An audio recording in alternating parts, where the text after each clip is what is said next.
हाय दोस्तों, आज मैं फिर आ गया हूँ ऐतिहासिक प्रेम कहानी लेकर पार्ट 2। तो चलिए बिना देर किए ही शुरू करते हैं। शुरू करने से पहले वीडियो को लाइक, चैनल को सब्सक्राइब जरूर कर दीजिएगा दोस्तों। तो चलिए शुरू करते हैं। रूपमती से हुआ था अकबर को प्रेम। मांडू की रानी और सुल्तान बाज बहादुर की बेगम रूपमती से अकबर को प्रेम हो गया था। रानी रूपमती को पाने के लिए अकबर ने एक साजिश के तहत सुल्तान बाज बहादुर पर ने सिर्फ हमला करवाया था, बल्कि उन्हें बंदी भी बना लिया था और रानी को अपने पति से अलग करना चाहा था। इस बात से दुखी रानी रूपमती ने विष पीकर अपनी जान दे दी थी। इस प्रेम की अनोखी दास्तां के बारे में जानकर अकबर को बहुत पछतावा हुआ। दो प्रेमियों को अलग करने का जिम्मेदार खुद को मानने वाले अकबर के आदेश पर रानी रूपमती के शव को ससम्मान सहारनपुर भेजकर दफनाया गया। इतना ही नहीं, अकबर ने रानी की मजार भी बनवाई। रानी की मौत से दुखी अकबर ने फौरन बंधक बनाए सुल्तान बाज बहादुर को आजाद कर दिया। मुक्त होते ही बाज बहादुर को अकबर ने मिलने के लिए अपने दरबार में बुलाया। बाज बहादुर ने अकबर से अपनी अंतिम इच्छा जाहिर करते हुए सहारनपुर जाने की बात कही। इस पर अकबर ने बाज बहादुर को दिल्ली से पालकी में बैठाकर सहारनपुर भिजवाया। यहाँ बाज बहादुर ने रूपमती की मजार पर सिर पटक पटक कर जान दे दी। बाद में रूपमती के पास में ही बाज बहादुर की मजार भी बनाई गई। इतना ही नहीं, अकबर ने प्रेमिका की समाधि पर जान देने वाले बाज बहादुर का मकबरा भी बनवाया। अकबर ने बाज बहादुर के मकबरा पर आशिक सादिक और रानी रूपमती की समाधि पर शहीद-ए वफा लिखवाया था। हालांकि वह शिलालेख अब वहां मौजूद नहीं है, लेकिन जानने वाले इसे इसी नाम से पुकारते हैं। पृथ्वीराज और संयोगिता की प्रेम कहानी। अजमेर के राजा सोमेश्वर और रानी कर्पूरी देवी के यहाँ सन 1149 में एक पुत्र पैदा हुआ, जो आगे चलकर भारतीय इतिहास में महान हिंदू सम्राट पृथ्वीराज चौहान के नाम से प्रसिद्ध हुआ। उसे दिल्ली के अंतिम हिंदू शासक के रूप में भी जाना जाता है। संयोगिता कन्नौज के राजा जयचंद की पुत्री थी। वह बड़ी ही सुंदर थी। उसने पृथ्वीराज की वीरता के अनेक किस्से सुने थे, इसलिए वो अपनी सहेलियों से भी पृथ्वीराज के बारे में जानकारियां लेती रहती थी। एक बार दिल्ली से पन्नाराय चित्रकार दिल्ली के सौंदर्य और राजा पृथ्वीराज के भी कुछ दुर्लभ चित्र लेकर कन्नौज राज्य में आया हुआ था। राजकुमारी संयोगिता को जब ये पता चला तो उसने चित्रकार को अपने पास बुलाया और महाराज पृथ्वीराज का चित्र दिखाने का आग्रह किया। पृथ्वीराज का चित्र देखते ही वो मोहित हो गई। चित्रकार पन्नाराय ने राजकुमारी का चित्र बनाकर उसको पृथ्वीराज के सामने प्रस्तुत किया और राजकुमारी के मन की बात बताई, जिन्हें सुनकर और चित्र देखकर पृथ्वीराज भी राजकुमारी संयोगिता पर मोहित हो गए। दोनों का प्रेम परवान चढ़ रहा था, लेकिन संयोगिता के पिता कन्नौज के महाराज जयचंद्र की पृथ्वीराज से दुश्मनी थी। जयचंद्र ने संयोगिता के स्वयंवर में पृथ्वीराज को नहीं बुलाया, उल्टा उन्हें अपमानित करने के लिए उनका पुतला दरबान के रूप में दरवाजे पर रखवा दिया।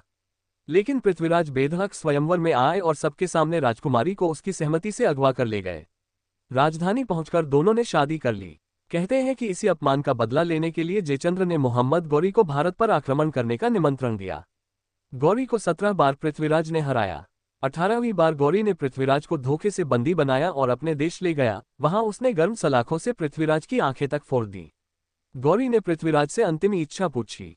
पृथ्वीराज के अभिन्न सखा चंद्रबरदाई ने कहा कि पृथ्वीराज शब्दभेदी बाण छोड़ने में माहिर सूरमा है, इसलिए इन्हें अपनी इस कला के प्रदर्शन की अनुमति दी जाए। गौरी ने मंजूरी दे दी। प्रदर्शन के दौरान गौरी ने जैसे ही अपने मुंह से शाबाश लफज निकाला तो उसी समय चंद्रबरदाई ने पृथ्वीराज से कहा, 4 बांस 24 गज अंगुल प्रमाण ता ऊपर है सुल्तान, मत चुको रे चौहान। इतना इशारा पाते ही अंधे पृथ्वीराज ने गौरी की आवाज पर शब्दभेदी बाण छोड़ दिया, जिससे गौरी मारा गया। अपनी दुर्गति से बचने के लिए चंद्रबरदाई और पृथ्वीराज दोनों ने एक दूसरे का वध कर दिया। जब संयोगिता को इस बात की खबर मिली तो उन्होंने भी सती होकर जान दे दी। इस तरह इस प्रेम कहानी का अंत हो गया। वैलेंटाइन की कहानी। यूरोप और अमेरिका का समाज जो है वो रखेलो कैप्ट में विश्वास करता है, पत्नियों में नहीं। यूरोप और अमेरिका में आपको शायद ही ऐसा कोई पुरुष या महिला मिले जिसकी एक शादी हुई हो, जिनका एक पुरुष से या एक स्त्री से संबंध रहा हो, और ये एक दो नहीं हजारों साल की परंपरा है उनके यहाँ। आपने एक शब्द सुना होगा, लाइव इन रिलेशनशिप। ये शब्द आजकल हमारे देश में भी नव अभिजात्य वर्ग में चल रहा है। इसका मतलब होता है कि बिना शादी के पति पत्नी की तरह से रहना। तो उनके यहाँ मतलब यूरोप और अमेरिका में ये परंपरा आज भी चलती है। खुद प्लेटो, एक यूरोपीय दार्शनिक, का एक स्त्री से संबंध नहीं रहा। प्लेटो ने लिखा है कि मेरा 20-22 स्त्रियों से संबंध रहा है। अरस्तु भी यही कहता है, देकार्ते भी यही कहता है, और रूसो ने तो अपनी आत्मकथा में लिखा है कि एक स्त्री के साथ रहना ये तो कभी संभव ही नहीं हो सकता, इट्स हाईली इम्पॉसिबल। तो वहां एक पत्नीव्रत जैसा कुछ होता नहीं। और इन सभी महान दार्शनिकों का तो कहना है कि स्त्री में तो आत्मा ही नहीं होती, स्त्री तो मेज और कुर्सी के समान है। जब पुराने से मन भर गया तो पुराना हटा के नया ले आए। तो बीच बीच में यूरोप में कुछ ऐसे लोग निकले जिन्होंने इन बातों का विरोध किया और इन रहन सहन की व्यवस्थाओं पर कड़ी टिप्पणी की। उन कुछ लोगों में से एक ऐसे ही यूरोपियन व्यक्ति थे जो आज से लगभग 1500 साल पहले पैदा हुए। उनका नाम था वैलेंटाइन। और ये कहानी है 478 एडी आफ्टर डेथ की, यानी ईसा की मृत्यु के बाद उस वैलेंटाइन नाम के महापुरुष का कहना था कि हम लोग यूरोप के लोग जो शारीरिक संबंध रखते हैं कुत्तों की तरह से, जानवरों की तरह से, ये अच्छा नहीं है, इससे सेक्स जनित रोग वेनरल डिजीज होते हैं, इनको सुधारो, एक पति एक पत्नी के साथ रहो, विवाह करके रहो, शारीरिक संबंधों को उसके बाद ही शुरू करो, ऐसी ऐसी बातें वो करते थे। और वो वैलेंटाइन महाशय उन सभी लोगों को ये सब सिखाते थे, बताते थे, जो उनके पास आते थे। रोज उनका भाषण यही चलता था। रोम में घूम घूम कर संयोग से वो चर्च के पादरी हो गए तो चर्च में आने वाले हर व्यक्ति को यही बताते थे। तो लोग उनसे पूछते थे कि ये वायरस आप में कहाँ से घुस गया, ये तो हमारे यूरोप में कहीं नहीं है। तो वो कहते थे कि आजकल मैं भारतीय सभ्यता और दर्शन का अध्ययन कर रहा हूँ और मुझे लगता है कि वो परफेक्ट है और इसलिए मैं चाहता हूँ कि आप लोग इसे मानो। तो कुछ लोग उनकी बात को मानते थे।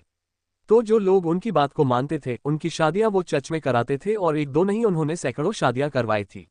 जिस समय वैलेंटाइन हुए उस समय रोम का राजा था क्लोडियस। आप उसे चक्रवर्ती सम्राट की श्रेणी में रख सकते हैं।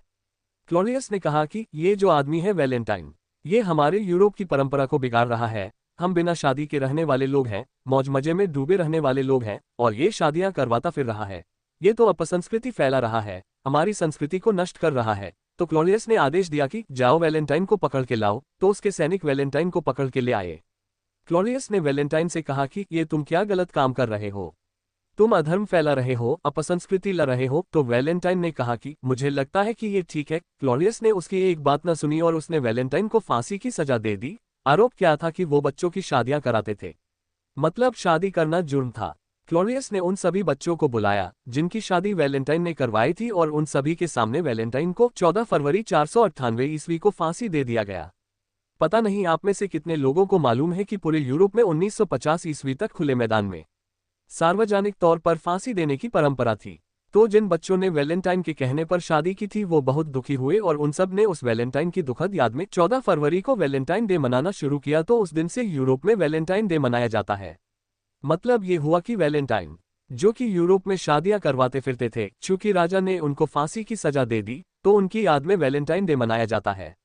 ये था वैलेंटाइन डे का इतिहास और इसके पीछे का आधार। अब यही वैलेंटाइन डे भारत आ गया है जहां शादी होना एकदम सामान्य बात है। यहाँ तो कोई बिना शादी के घूमता हो तो अद्भुत या अचरज लगे, लेकिन यूरोप में शादी होना ही सबसे असामान्य बात है। अब ये वैलेंटाइन डे हमारे स्कूलों में कॉलेजों में आ गया है और बड़े धूमधाम से मनाया जा रहा है और हमारे यहाँ के लड़के लड़कियां बिना सोचे समझे एक दूसरे को वैलेंटाइन डे का कार्ड दे रहे हैं। और जो कार्ड होता है उसमें लिखा होता है would you be my Valentine, जिसका मतलब होता है क्या आप मुझसे शादी करेंगे। मतलब तो किसी को मालूम होता नहीं है। वो समझते हैं कि जिससे हम प्यार करते हैं उन्हें ये कार्ड देना चाहिए, तो वो इसी कार्ड को अपने मम्मी पापा को भी दे देते हैं, दादा दादी को भी दे देते हैं और एक दो नहीं 10-20 लोगों को यही कार्ड वो दे देते हैं।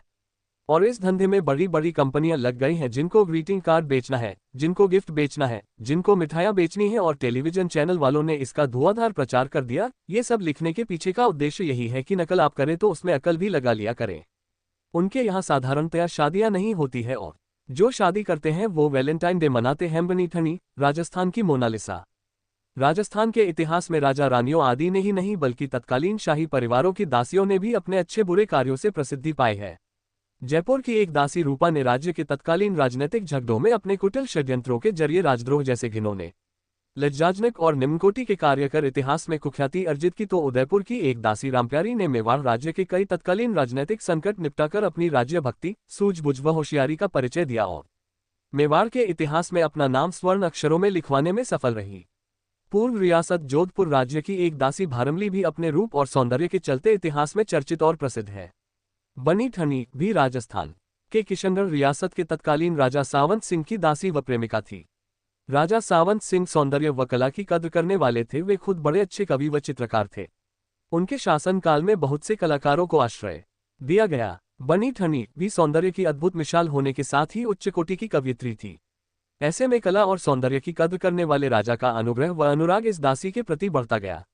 राजा सावंत सिंह व ये गायिका दासी दोनों कृष्ण भक्त थे। राजा की अपनी और आसक्ति देख दासी ने भी राजा को कृष्ण व खुद को मीरान मानते हुए राजा के आगे अपने आप को पूरे मनोयोग से पूर्ण रूप से समर्पित कर दिया।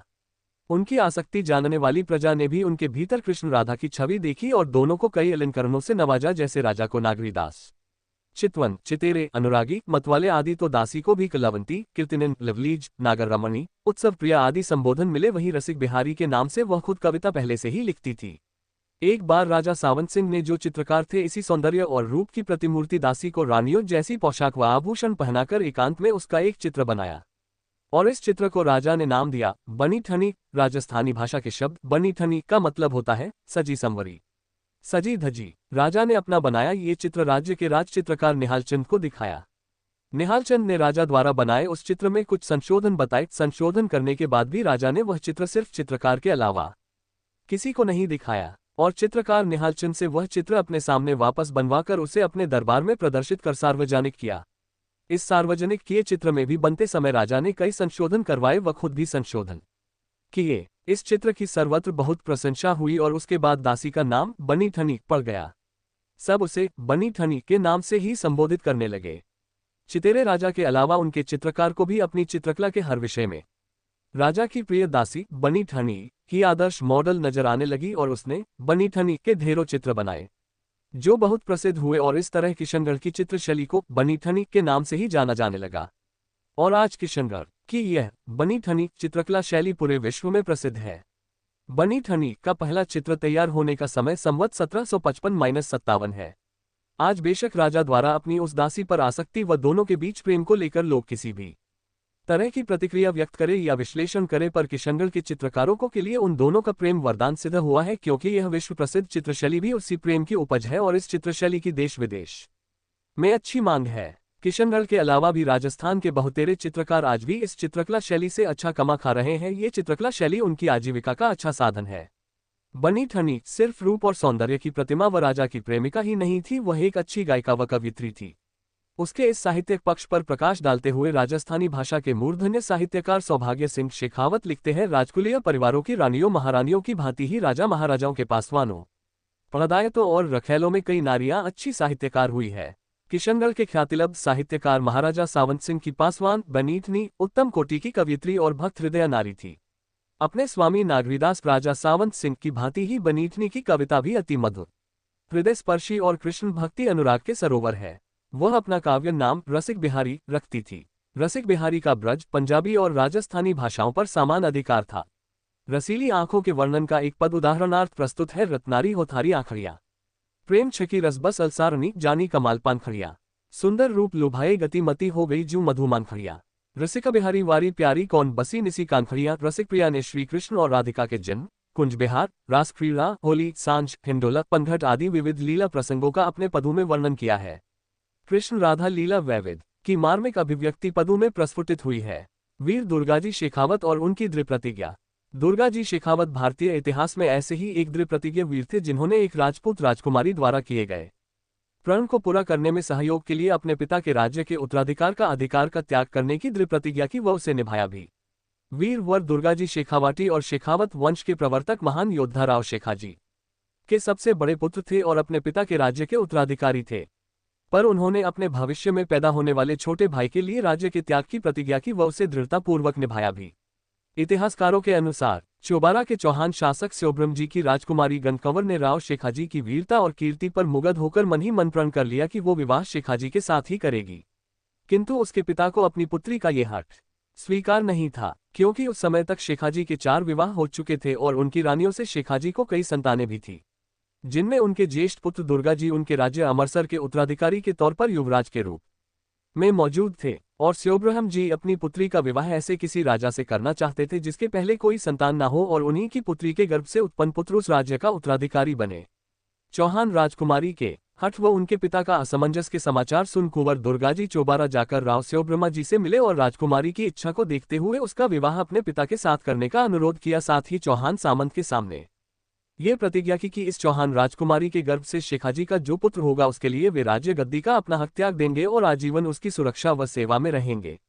दुर्गाजी के इस असाधारण त्याग के परिणाम स्वरूप महाराव शेखाजी का चौहान राजकुमारी गनकंवर के साथ विवाह संपन्न हुआ और उसी चौहान रानी के गर्भ से उत्पन्न शेखाजी के सबसे छोटे पुत्र रायमल जी का जन्म हुआ, जो शेखाजी की मृत्यु के बाद अमरसर राज्य के उत्तराधिकारी बन स्वामी बने। असाधारण वीर पुरुषों के साथ विवाह करने हेतु राजपूत स्त्रियों के हट पकड़ने के कई प्रकरण राजस्थान के अनेक वीर पुरुषों के संबंध में प्रचलित है, जिनमें राजस्थान के लोक देवता पाबूजी राठौर, सादाजी भाटी और वीरमदेव सोनगरा आदि वीरों के नाम प्रमुख है। वीरमदेव सोनगरा के साथ तो विवाह करने का हठ अलाउद्दीन खिलजी की पुत्री ने किया था। वीरवर दुर्गाजी का जन्म शेखाजी की बड़ी रानी गंगाकंवरी टांक जी के गर्भ से हुई स 1511 में हुआ था। उनकी माता एक धर्मपरायण और परोपकारी भावनाओं वाली स्त्री थी। उसने अपने पुत्र दुर्गा में त्याग, बलिदान और शौर्यपूर्ण जीवन जीने के संस्कार बचपन में ही पैदा कर दिए थे। दुर्गाजी ने अपने पिता के राज्य विस्तार में वीरतापूर्वक लड़कर कई युद्धों में सहयोग किया और आखिर एक स्त्री की मानरक्षा के लिए उनके पिता द्वारा गौर राजपूतों के साथ किए घाटवा नामक स्थान पर किए युद्ध में लड़ते हुए वीरगति प्राप्त की। उस युद्ध में दुर्गा जी के बाद उनके पिता राव शेखाजी भी वीरगति को प्राप्त हुए थे। दुर्गा जी की मां ने शेखाजी के साथ सती होने के बजाय दुर्गा जी के नाबालिग पुत्र के लालन पालन व संरक्षण के लिए जीने का निर्णय लिया और वह अन्य रानियों के साथ शेखाजी के साथ सती नहीं हुई।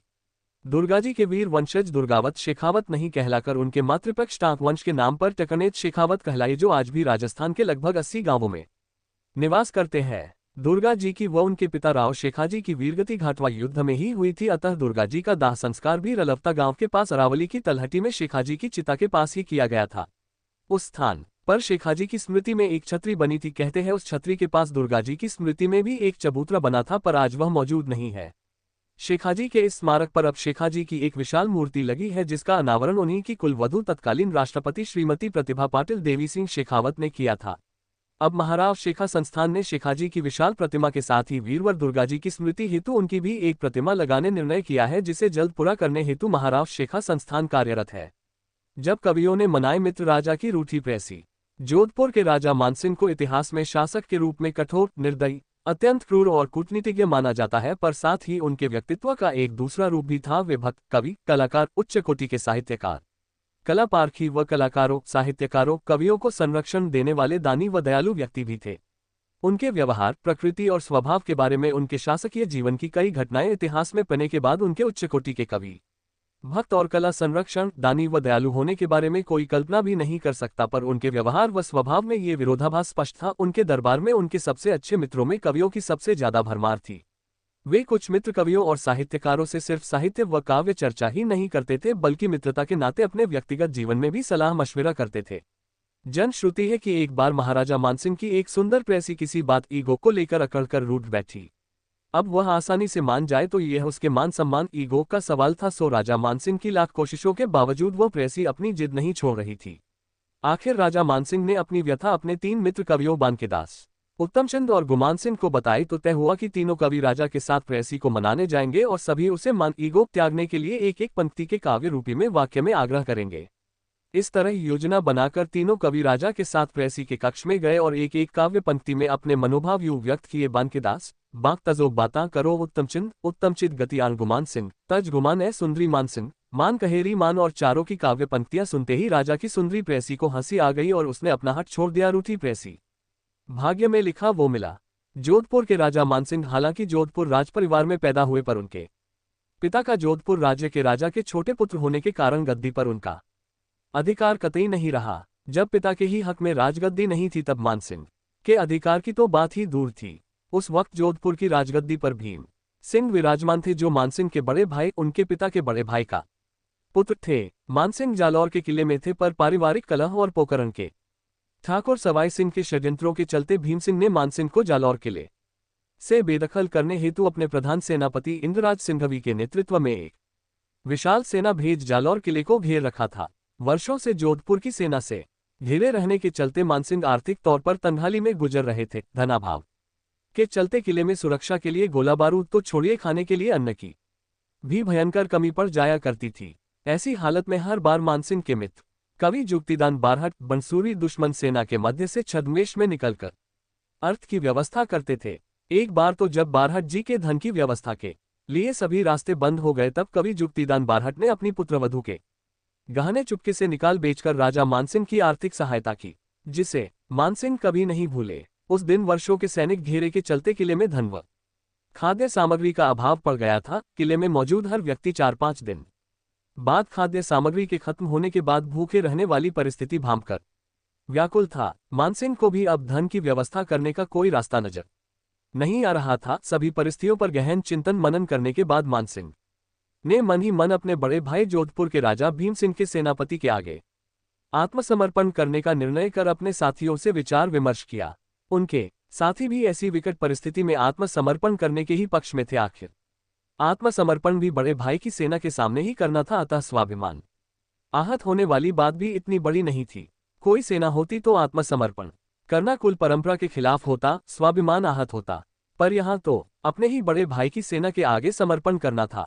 फिर भी वहां मौजूद नाथ संप्रदाय के एक साधु देवनाथ आत्मसमर्पण के पक्ष में नहीं थे। उन्होंने मानसिंह को आत्मसमर्पण करने के लिए 4 दिन इंतजार करने का कहते हुए आश्वस्त किया कि आने वाले 4 दिनों में परिस्थितियां आपके अनुकूल होगी। एक साधु के वचन पर भरोसा कर मानसिंह ने आत्मसमर्पण करने के लिए 4 दिन इंतजार करने का निश्चय किया। 4 दिन बाद अचानक ऐसी परिस्थितियां बदली कि जो मानसिंह वर्षों से जालौर किले को येनकेन प्रकारेण बचाने को जूझ रहा था, उसे जोधपुर राज्य के राजा बनने का सौभाग्य प्राप्त हो गया। उन्हीं 4 दिन बाद जोधपुर सेनापति ने जालौर किले में उपस्थित होकर मानसिंह को जोधपुर नरेश भीम सिंह की मृत्यु का समाचार सुनाते हुए अनुरोध किया कि भीम सिंह के बाद आप ही राज्य के उत्तराधिकारी हैं, अतः जोधपुर चलिए और राजगद्दी पर बैठिए। चूंकि राजा भीम सिंह के कोई संतान नहीं थी और आपकी गृह कलह में जोधपुर राजपरिवार के लगभग सदस्य मारे जा चुके थे, अतः जीवित बचे सदस्यों में मानसिंह ही जोधपुर की राजगद्दी के हकदार बन गए।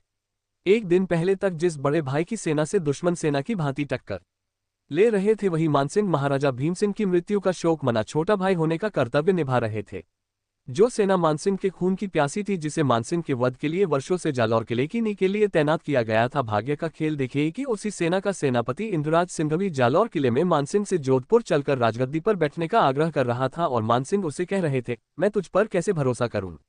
और कल तक मानसिंह के खून का प्यासा वही जोधपुर का सेनापति उस दिन मानसिंह को सुरक्षा देने के वचन निभाने का भरोसा दिलाने के लिए कस्में खा रहा था। आखिर सेनापति ने मानसिंह के कहे अनुसार जोधपुर के राज्य के कुछ प्रभावशाली सामंतों को बुलाया और उनके द्वारा सुरक्षा के प्रति आश्वस्त करने व उनका समर्थन मिलने के बाद मानसिंह ने जोधपुर आकर राज्य की गद्दी संभाली व 40 वर्ष तक राज्य किया। जो व्यक्ति जोधपुर जैसे राज्य के ख्वाब देखना तो दूर अपनी छोटी सी रियासत व जालौर किले को अपने नियंत्रण में रखने को जूझ रहा था, उसका भाग्य देखिए कि उसका वह किला तो बचा ही, साथ ही परिस्थितियों द्वारा ली गई करवट ने उसे जोधपुर राज्य का महाराजा बना दिया। रानी कर्मवती और हुमायूं राखी प्रकरण। इतिहास में चित्तौड़ की रानी कर्मवती, जिसे कर्णावती भी कहा जाता है, द्वारा हुमायूं को राखी भेजने व उस राखी का मान रखने हेतु हुमायूं द्वारा रानी की सहायता की बड़ी लिखी हुई है। इस प्रकरण के बहाने हुमायूं को रिश्ते निभाने वाला इंसान साबित करने की झूठी चेष्टा की गई। चित्तौड़ पर गुजरात के बादशाह बहादुर शाह द्वारा आक्रमण के वक्त चित्तौड़ का शासक महाराणा विक्रमादित्य अयोग्य शासक था। चित्तौड़ के ज्यादातर सामंत उससे नाराज थे और उनमें से ज्यादातर बहादुर शाह के पास भी चले गए थे। ऐसी स्थिति में चित्तौड़ पर आए मुसीबत से निपटने के लिए रानी कर्मवती ने सेठ पद्मशाह के हाथों हुमायूं को भाई मानते हुए राखी भेजकर सहायता का अनुरोध किया। हुमायूं ने हालांकि रानी की राखी का मान रखा और बदले में उसे बहन मानते हुए ढेरों उपहार भी भेजे, क्योंकि हुमायूं भारतीय संस्कृति में भाई बहन के रिश्ते का महत्व तब से जानता था जब वह बुरे वक्त में अमरकोट के राजपूत शासक के यहाँ शरणागत था। अमरकोट पर उस समय राजपूत शासक राणा वीरशाल का शासन था। राणा वीरशाल की पटरानी हुमायूं के प्रति अपने सहोदर भाई का भाव रखती थी, वह भाई तुल्य ही आदर करती थी। हुमायूं के पुत्र अकबर का जन्म भी अमरकोट में शरणागत रहते हुए हुआ था। भारतीय संस्कृति के इसी महत्व को समझते हुए हुमायूं रानी की सहायतार्थ सेना लेकर रवाना हुआ और ग्वालियर तक पहुंचा भी। लेकिन ग्वालियर में हुमायूं को बहादुर शाह का पत्र मिला, जिसमें उसने लिखा था कि वह तो काफिरों के खिलाफ जिहाद कर रहा है। ये पढ़ते ही हुमायूं भारतीय संस्कृति के उस महत्व को, जिसकी वजह से उसे कभी शरण मिली, उसकी जान बची थी, को भूल गया और ग्वालियर से आगे नहीं बढ़ा। काफिरों के खिलाफ जिहाद के सामने हुमायूं भाई बहन का रिश्ता भूल गया। उसे इस्लाम के प्रसार के आगे ये पवित्र रिश्ता बौना लगने लगा और वह 1 माह ग्वालियर में रुकने के बाद 4 मार्च 1533 को वापस आगरा लौट गया। यही नहीं, जब हुमायूं का एक सरदार मोहम्मद जमा बागी होकर बयाना से भागकर बहादुर शाह की शरण में जा पहुंचा। हुमायूं के उस बागी को वापस मांगने पर बहादुर शाह ने मना कर दिया। तब हुमायूं ने गुजरात पर आक्रमण कर दिया और बहादुर शाह के सेनापति तातार खां को बुरी तरह हरा दिया। उस वक्त बहादुर शाह ने चित्तौड़ पर दूसरी बार घेरा डाला था। मुगल सेना से अपनी सेना के हार का समाचार मिलते ही बहादुर शाह ने चित्तौड़ से घेरा उठाकर अपने राज्य रक्षार्थ प्रस्थान करने की योजना बनाई। लेकिन उसके एक सरदार ने साफ किया कि जब वह चित्तौड़ पर घेरा डाले है, हुमायूं हमारे खिलाफ आगे नहीं बढ़ेगा, क्योंकि चित्तौड़ पर बहादुर शाह का घेरा हुमायूं की नज़र में काफिरों के खिलाफ जिहाद था। हुआ भी यही, हुमायूं सहारनपुर में रुककर चित्तौड़ युद्ध के परिणाम की प्रतीक्षा करने लगा। लेकिन कर्णावती की राखी की लाज बचाने जिहाद के बीच बहादुर शाह से दुश्मनी होने के बावजूद नहीं आया। आखिर चित्तौड़ विजय के बाद बहादुर शाह हुमायूं से युद्ध के लिए गया और मंदसौर के पास मुगल सेना से हुए युद्ध में हार गया। उसकी हार की खबर सुनते ही चित्तौड़ के 7,000 राजपूत सैनिकों ने चित्तौड़ पर हमला कर उसके सैनिकों को भगा दिया और विक्रमादित्य को बूंदी से लाकर पुनः गद्दी पर आरूढ़ कर दिया। राजपूत वीरों द्वारा पुनः चित्तौड़ लेने का श्रेय भी कुछ दुष्प्रचारियों ने हुमायूं को दिया कि हुमायूं ने चित्तौड़ को वापस दिलवाया, जबकि हकीकत में हुमायूं ने बहादुर शाह से चित्तौड़ के लिए कभी कोई युद्ध नहीं किया, बल्कि बहादुर शाह से बैर होने के बावजूद वह चित्तौड़ मामले में बहादुर शाह के खिलाफ नहीं उतरा। चित्तौड़ की रानी कर्मवती सभी राजपूत रियासतों को एक झंडे के नीचे लाने वाले महाराणा सांगा के निधन के बाद चित्तौड़ चिटक की गद्दी पर महाराणा रतन सिंह बैठे। राणा रतन सिंह के निधन के बाद उनके भाई विक्रमादित्य चित्तौड़ के महाराणा बने। विक्रमादित्य ने अपनी सेना में 7,000 पहलवान भर्ती किए। इन्हें जानवरों की लड़ाई, कुश्ती, आखेट और आमोद प्रमोद ही प्रिय था। इन्हीं कारणों वो इनके व्यवहार से मेवाड़ के सामंत खुश नहीं थे और वे इन्हें छोड़कर बादशाह बहादुर शाह के पास व अन्यत्र चले गए। बहादुर शाह का भाई सिकंदर सुल्तान बागी होकर राणा सांगा के समय चित्तौड़ की शरण में रहा था। उसने बहादुर शाह के खिलाफ संघर्ष हेतु चित्तौड़ के सेठ करमाशाह से 1 लाख रुपए की सहायता भी ली थी। जब बहादुर शाह ने रायसेन दुर्ग को घेरा तब चित्तौड़ की सेना ने उसकी सहायता की। इसी से नाराज होकर बहादुर शाह ने मोहम्मद असीरी खुदाबखा को सेना सहित भेजकर 1532 में चित्तौड़ पर आक्रमण किया व 3 दिन बाद ही खुद सेना सहित चित्तौड़ आ धमका। चूंकि मेवाड़ का तत्कालीन शासक विक्रमादित्य अयोग्य शासक था, मेवाड़ के लगभग सभी सामंत उससे रूठे थे। अतः जब मेवाड़ की राजमाता कर्मवती जिसे कर्णावती रानी कर्णावती के नाम से जाना जाता है को समाचार मिलते सेठ पद्मशाह के हाथों दिल्ली के बादशाह हुमायूं को भाई मानते हुए राखी भेजी और मुसीबत में सहायता का अनुरोध किया। हुमायूं ने राजमाता को बहन माना और उपहार आदि भेंट स्वरूप भेजे व सहायता के लिए रवाना होकर ग्वालियर तक पहुंचा। तभी उसे बहादुर शाह का संदेश मिला कि वह काफिरों के खिलाफ जिहाद कर रहा है। तब हुमायूं आगे नहीं बढ़ा और 1 माह ग्वालियर में रुककर आगरा चला गया। विक्रमादित्य ने बहादुर शाह से संधि करने के प्रयास किए पर विफल रहा। बहादुर शाह ने सुदृढ़ मोर्चाबंदी कर चित्तौड़ पर तोपों से हमला किया। उसके पास असंख्य सैनिकों वाली सेना भी थी, जिसका विक्रमादित्य की सेना मुकाबला नहीं कर सकती थी। अतः राजमाता कर्मवती ने सुल्तान के पास दूत भेजकर संधि की वार्ता आरंभ की और कुछ शर्तों के साथ संधि हो गई। परंतु थोड़े दिन बाद बहादुर शाह ने संधि को ठुकराते हुए फिर चित्तौड़ की ओर कूच किया। राजमाता कर्मवती को समाचार मिलते ही उसने सभी नाराज सामंतों को चित्तौड़ की रक्षार्थ पत्र भेजा। ये आपकी मातृभूमि, मैं आपको सौंपती हूँ, चाहे तो इसे रखो अन्यथा दुश्मन को सौंप दो। इस पत्र से मेवाड़ में सनसनी फैल गई। सभी सामंत मातृभूमि की रक्षार्थ चित्तौड़ में जमा हो गए। रावत बाघा सिंह, रावत सत्ता, रावत नरबत, रावत दूदा चुंडावत, हाड़ा अर्जुन, भैरूदास सोलंकी, सज्जा झाला, सिम्हा झाला, सोनगरा माला आदि प्रमुख सामंतों ने मंत्रणा कर महाराणा विक्रमादित्य के छोटे भाई उदय सिंह, जो उस वक्त शिशु थे, को पन्ना धाई की देखरेख में बूंदी भेज दिया गया। बहादुर शाह जनवरी 1535 में चित्तौड़ पहुंचा और किला घेर लिया। उस वक्त अपने बागी सरदार मोहम्मद जमा के बहादुर शाह की शरण में आने से नाराज हुमायूं ने गुजरात पर आक्रमण कर दिया। बहादुर शाह ने चित्तौड़ से घेरा उठाकर गुजरात बचाने हेतु प्रस्थान की सोची। तभी उसके एक सरदार ने उसे बताया कि जब तक हम चित्तौड़ में काफिरों के खिलाफ जिहाद कर रहे हैं, हुमायूं आगे नहीं बढ़ेगा। हुआ भी ऐसा ही। हुमायूं सहारनपुर रुक गया और चित्तौड़ युद्ध के परिणामों की प्रतीक्षा करने लगा। आखिर मार्च 1535 छोटी में बहादुर सेना के तोपखाने के भयंकर आक्रमण से चित्तौड़ की दीवारें ढहने लगी।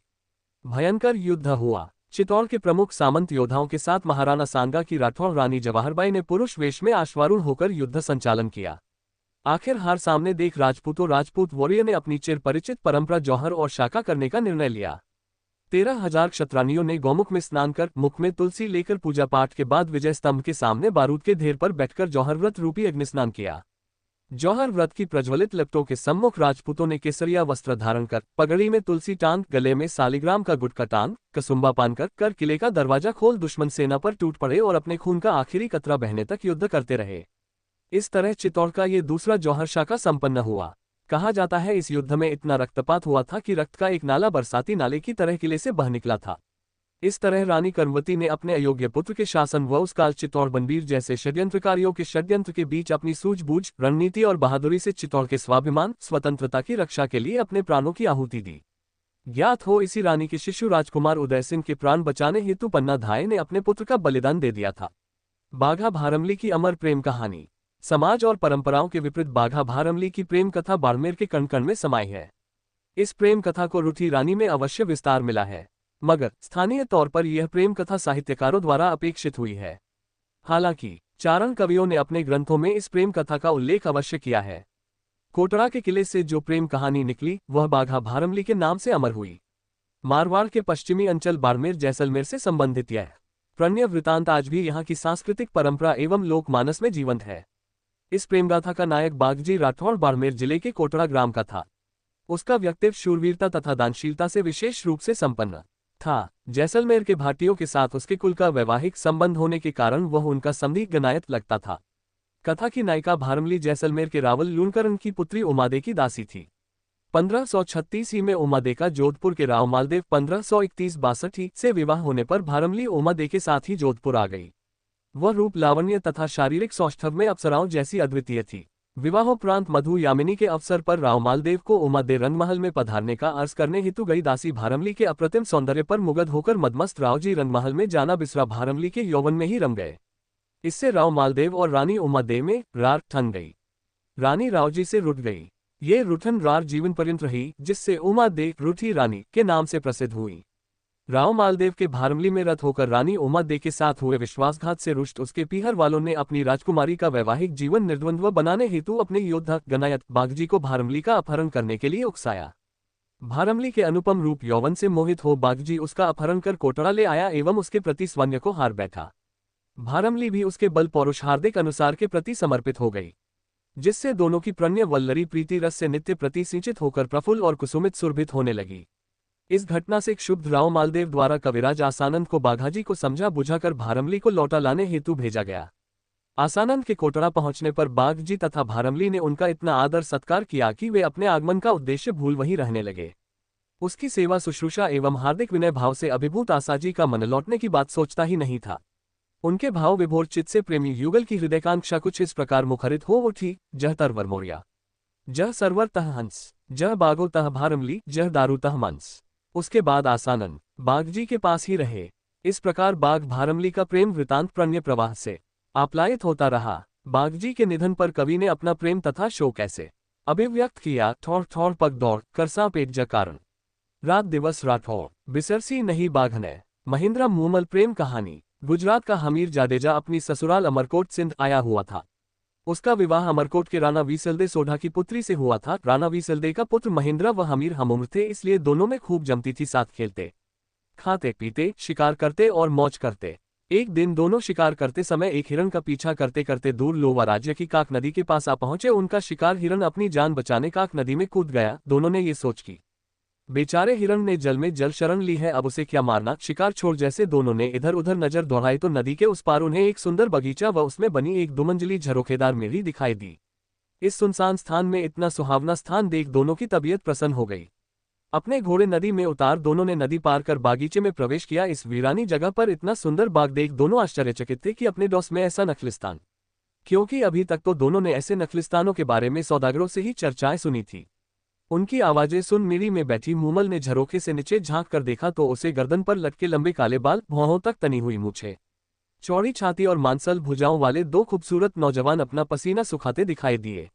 मूमल ने तुरंत अपनी दासी को बुलाकर कर कहा, नीचे जा, नौकरों से कह इन सरदारों के घोड़े पकड़े व इनके रहने खाने का इंतजाम करे। दोनों किसी अच्छे राजपूत घर के लगते हैं, शायद रास्ता भूल गए हैं, इनकी अच्छी खातिर करा। मूमल के आदेश से नौकरों ने दोनों के आराम के लिए व्यवस्था की, उन्हें भोजन कराया। तभी मूमल की एक सहेली ने आकर दोनों का परिचय पूछा। हमीर ने अपना व महिंद्रा का परिचय दिया और पूछा कि तुम किसकी सहेली हो, ये सुंदर बाग व झरोखेदार मेरी किसकी की है, और हम किस सुलक्षणी के मेहमान हैं। मूमल की सहेली कहने लगी, क्या आपने मूमल का नाम नहीं सुना, उसकी चर्चा नहीं सुनी। मूमल जो जगप्यारी मूमल के नाम से पूरे मार जैसलमेर देश में प्रख्यात है, जिसके रूप से यह सारा प्रदेश महक रहा है, जिसके गुणों का बखान ये काक नदी कल कल कर गा रही है। ये झरोखेदार मिली और सुंदर बाग उसी मूमल का है जो अपनी सहेलियों के साथ यहाँ अकेली ही रहती है। कहकर सहेली चली गई। तभी भोजन का जूठा थाल उठाने आया नाई बताने लगा, सरदारों आप मूमल के बारे में क्या पूछते हो, उसके रूप और गुणों का तो कोई पार ही नहीं। वह शीशे में अपना रूप देखती है तो शीशा टूट जाता है, श्रृंगार कर बाग में आती है, चांद शर्मा कर बादलों में छिप जाता है। उसकी मेली की दीवारों पर कपूर और कस्तूरी का लेप किया हुआ है, रोज ओरखलियों में कस्तूरी कुटी जाती है, मन दूध से वह रोज स्नान करती है, शरीर पर चंदन का लेप कराती है। मूमल तो इस दुनिया से अलग है, भगवान ने वैसी दूसरी नहीं बनाई। कहते कहते नाई बताने लगा, अखंड कुंवारी मूमल पुरुषों से दूर अपने ही राग रंग में डूबी रहती है, एक से एक खूबसूरत, बहादुर, गुणी, धनवान, जवान, राजा, राजकुमार मूमल से शादी करने आए, पर मूमल ने तो उनकी और देखा तक नहीं, उसे कोई भी पसंद नहीं आया। मूमल ने प्रण ले रखा है कि वह विवाह उसी से करेगी जो उसका दिल जीत लेगा, नहीं तो पूरी उम्र कुंवारी ही रहेगी। कुछ ही देर में मूमल की सहेली ने आकर कहा कि आप दोनों में से एक को मूमल ने बुलाया है। हमीर ने अपने साले महेंद्रा को जाने के लिए कहा, पर महेंद्रा ने हमीर से कहा पहले आप। हमीर को मिरी के पास छोड़ सहेली ने कहा, आप भीतर पधारे, मूमल आपका इंतजार कर रही है। हमीर जैसे ही आगे चौक में पहुंचा तो देखा आगे उसका रास्ता रोके एक शेर बैठा है और दूसरी ओर देखा तो उसे एक अजगर रास्ते पर बैठा दिखाई दिया। हमीर ने सोचा मूमल कोई डायन है और नखलिस्तान रचकर पुरुषों को अपने जाल में फंसा मार देती होगी। वह तुरंत उल्टे पांव वापस हो चौक से निकल आया। हमीर व महेंद्रा आपसे बात करते तब तक मूमल की सहेली आ गई और महेंद्रा से कहने लगी, आप आइए, मूमल आपका इंतजार कर रही है। महेंद्रा ने अपना अंगरखा पहन हाथ में भाला ले सहेली के पीछे पीछे चलना शुरू किया। सहेली ने उसे भी हमीर की तरह चौक में छोड़ दिया। महेंद्रा को भी चौक में रास्ता रोके शेर बैठा नजर आया। उसने तुरंत अपना भाला लिया और शेर पर पूरे वेग से प्रहार कर दिया। शेर जमीन पर लुढ़क गया और उसकी चमड़ी में भरा भूसा बाहर निकल आया। महेंद्रा ये देख मन ही मन मुस्कुराया कि मूमल उसकी परीक्षा ले रही है। तभी उसे आगे अजगर बैठा दिखाई दिया। महेंद्रा ने भूसे से भरे उस अजगर के भी अपनी तलवार के प्रहार से टुकड़े टुकड़े कर दिए। अगले चौक में महेंद्रा को पानी भरा नजर आया। महेंद्रा ने पानी की गहराई नापने हेतु जैसे पानी में भाला डाला तो ठक की आवाज आए। महेंद्रा समझ गया कि जिसे वह पानी समझ रहा है वह कांच का फर्श है। कांच का फर्श पार कर सीढ़ियां चढ़कर महेंद्रा मूमल की मिरी में प्रविष्ट हुआ। आगे मूमल खड़ी थी, जिसे देखते ही महेंद्रा ठिठक गया। मूमल ऐसे लग रही थी जैसे काले बादल में बिजली चमकी हो। एड़ी तक लंबे काले बाल मानो काली नागिन सिर से जमीन पर लौट रही हो। चंपे की डाल जैसी कलाइयां, बड़ी बड़ी सुंदर आंखें, ऐसे लग रही थी जैसे मद भरे प्याले हो। तपे हुए कुंदन जैसा बदन का रंग, वक्ष जैसे किसी सांचे में ढाले गए हो, पेट जैसे पीपल का पत्ता, अंग अंग जैसे उफन रहा हो। मूमल का ये रूप देखकर महेंद्रा के मुंह से अनायास ही निकल पड़ा, न किसी मंदिर में ऐसी मूर्ति होगी और न किसी राजा के रंगवास में ऐसा रूप होगा। महेंद्रा तो मूमल को ठगासा देखता ही रहा। उसकी नजरें मूमल के चेहरे को एकटक देखते जा रही थी। दूसरी और मूमल मन में कह रही थी, क्या तेज है इस नौजवान के चेहरे पर, और नयन तो नयन क्या खंजर है। दोनों की नजरें आपस में ऐसे गड़ी की हटने का नाम ही नहीं ले रही थी। आखिर मूमल ने नजरें नीचे कर महेंद्रा का स्वागत किया। दोनों ने खूब बातें की। बातों ही बातों में दोनों एक दूसरे को कब दिल दे बैठे पता ही न चला, और न ही पता चला कि कब रात खत्म हो गई और कब सुबह का सूरज निकल आया। उधर हमीर को महेंद्रा के साथ कोई अनहोनी न हो जाए सोचकर नींद ही नहीं आई। सुबह होते ही उसने नाय के साथ संदेशा भेज महेंद्रा को बुलवाया और चलने को कहा। महेंद्रा का मूमल को छोड़कर वापस चलने का मन तो नहीं था, पर मूमल से यह कह, मैं फिर आऊंगा मूमल, बार बार आकर तुमसे मिलूंगा। दोनों वहां से चल दिए। हमीर गुजरात अपने वतन रवाना हुआ और महेंद्रा अपने राज्य अमरकोट। मूमल से वापस आकर मिलने का वायदा कर महेंद्रा अमरकोट के लिए रवाना तो हो गया, पर पूरे रास्ते उसे मूमल के अलावा कुछ और दिखाई ही नहीं दे रहा था। वह तो सिर्फ यही गुनगुनाता चला जा रहा था, महारी माधेची ए मूमल, हालेनी अमराने देश, मेरी मांग देश की मूमल, आओ मेरे साथ अमरकोट चलो। महेंद्रा अमरकोट पहुंच। वहां उसका दिन तो किसी तरह कट जाता, पर शाम होते ही उसे मूमल ही मूमल नजर आने लगती। वह जितना अपने मन को समझाने की कोशिश करता उतनी ही मूमल की यादें और बढ़ जाती। वह तो यही सोचता कि कैसे लोगे पहुंचकर मूमल से मिला जाए। आखिर उसे सुझा कि अपने ऊँटों के टोले में ऐसा ऊँट खोजा जाए जो रातों रात लोगे जाकर सुबह होते ही वापस अमरकोट आ सके। उसने अपने रायका रामू ऊँट चराने वाले को बुलाकर पूछा तो रामू रायका ने बताया कि उसके टोले में एक चीतल नाम का ऊँट है जो बहुत तेज दौड़ता है और वह उसे आसानी से रात को लोद्रवे ले जाकर वापस सुबह होने से पहले ला सकता है। फिर क्या था, रामू रायका रोज शाम को चीतल ऊँट को सजाकर महेंद्रा के पास ले आता और महेंद्रा चीतल पर सवार हो एड लगा लोवा मूमल के पास जा पहुंचता। तीसरे प्रहार महेंद्रा फिर चीतल पर चढ़ता और सुबह होने से पहले अमरकोटा पहुंचता। महेंद्रा विवाहित था, उसके 7 पत्नियां थीं। मूमल के पास से वापस आने पर वह सबसे छोटी पत्नी के पास आकर सो जाता। इस तरह कोई 7-8 महीनों तक उसकी यही दिनचर्या चलती रही। इन महीनों में वह बाकी पत्नियों से तो मिला तक नहीं, इसलिए वे सभी सबसे छोटी बहू से ईर्ष्या करने लगी और एक दिन जाकर इस बात पर उन्होंने अपनी सास से जाकर शिकायत की। सास ने छोटी बहू को समझाया कि बाकी पत्नियों को भी महेंद्रा ब्याह कर लाया है, उनका भी उस पर हक बनता है, इसलिए महेंद्रा को उनके पास जाने से मत रोका कर। तब महेंद्रा की छोटी पत्नी ने अपनी सास को बताया कि महेंद्रा तो उसके पास रोज सुबह होने से पहले आता है और आते ही सो जाता है। उसे भी उससे बात किए कोई 7-8 महीने हो गए। वह कब कहाँ जाते हैं, कैसे जाते हैं, क्यों जाते हैं, मुझे कुछ भी मालूम नहीं। छोटी बहू की बातें सुन महेंद्रा की मां को शक हुआ और उसने यह बात अपनी पति राणा वीसलदे को बताई।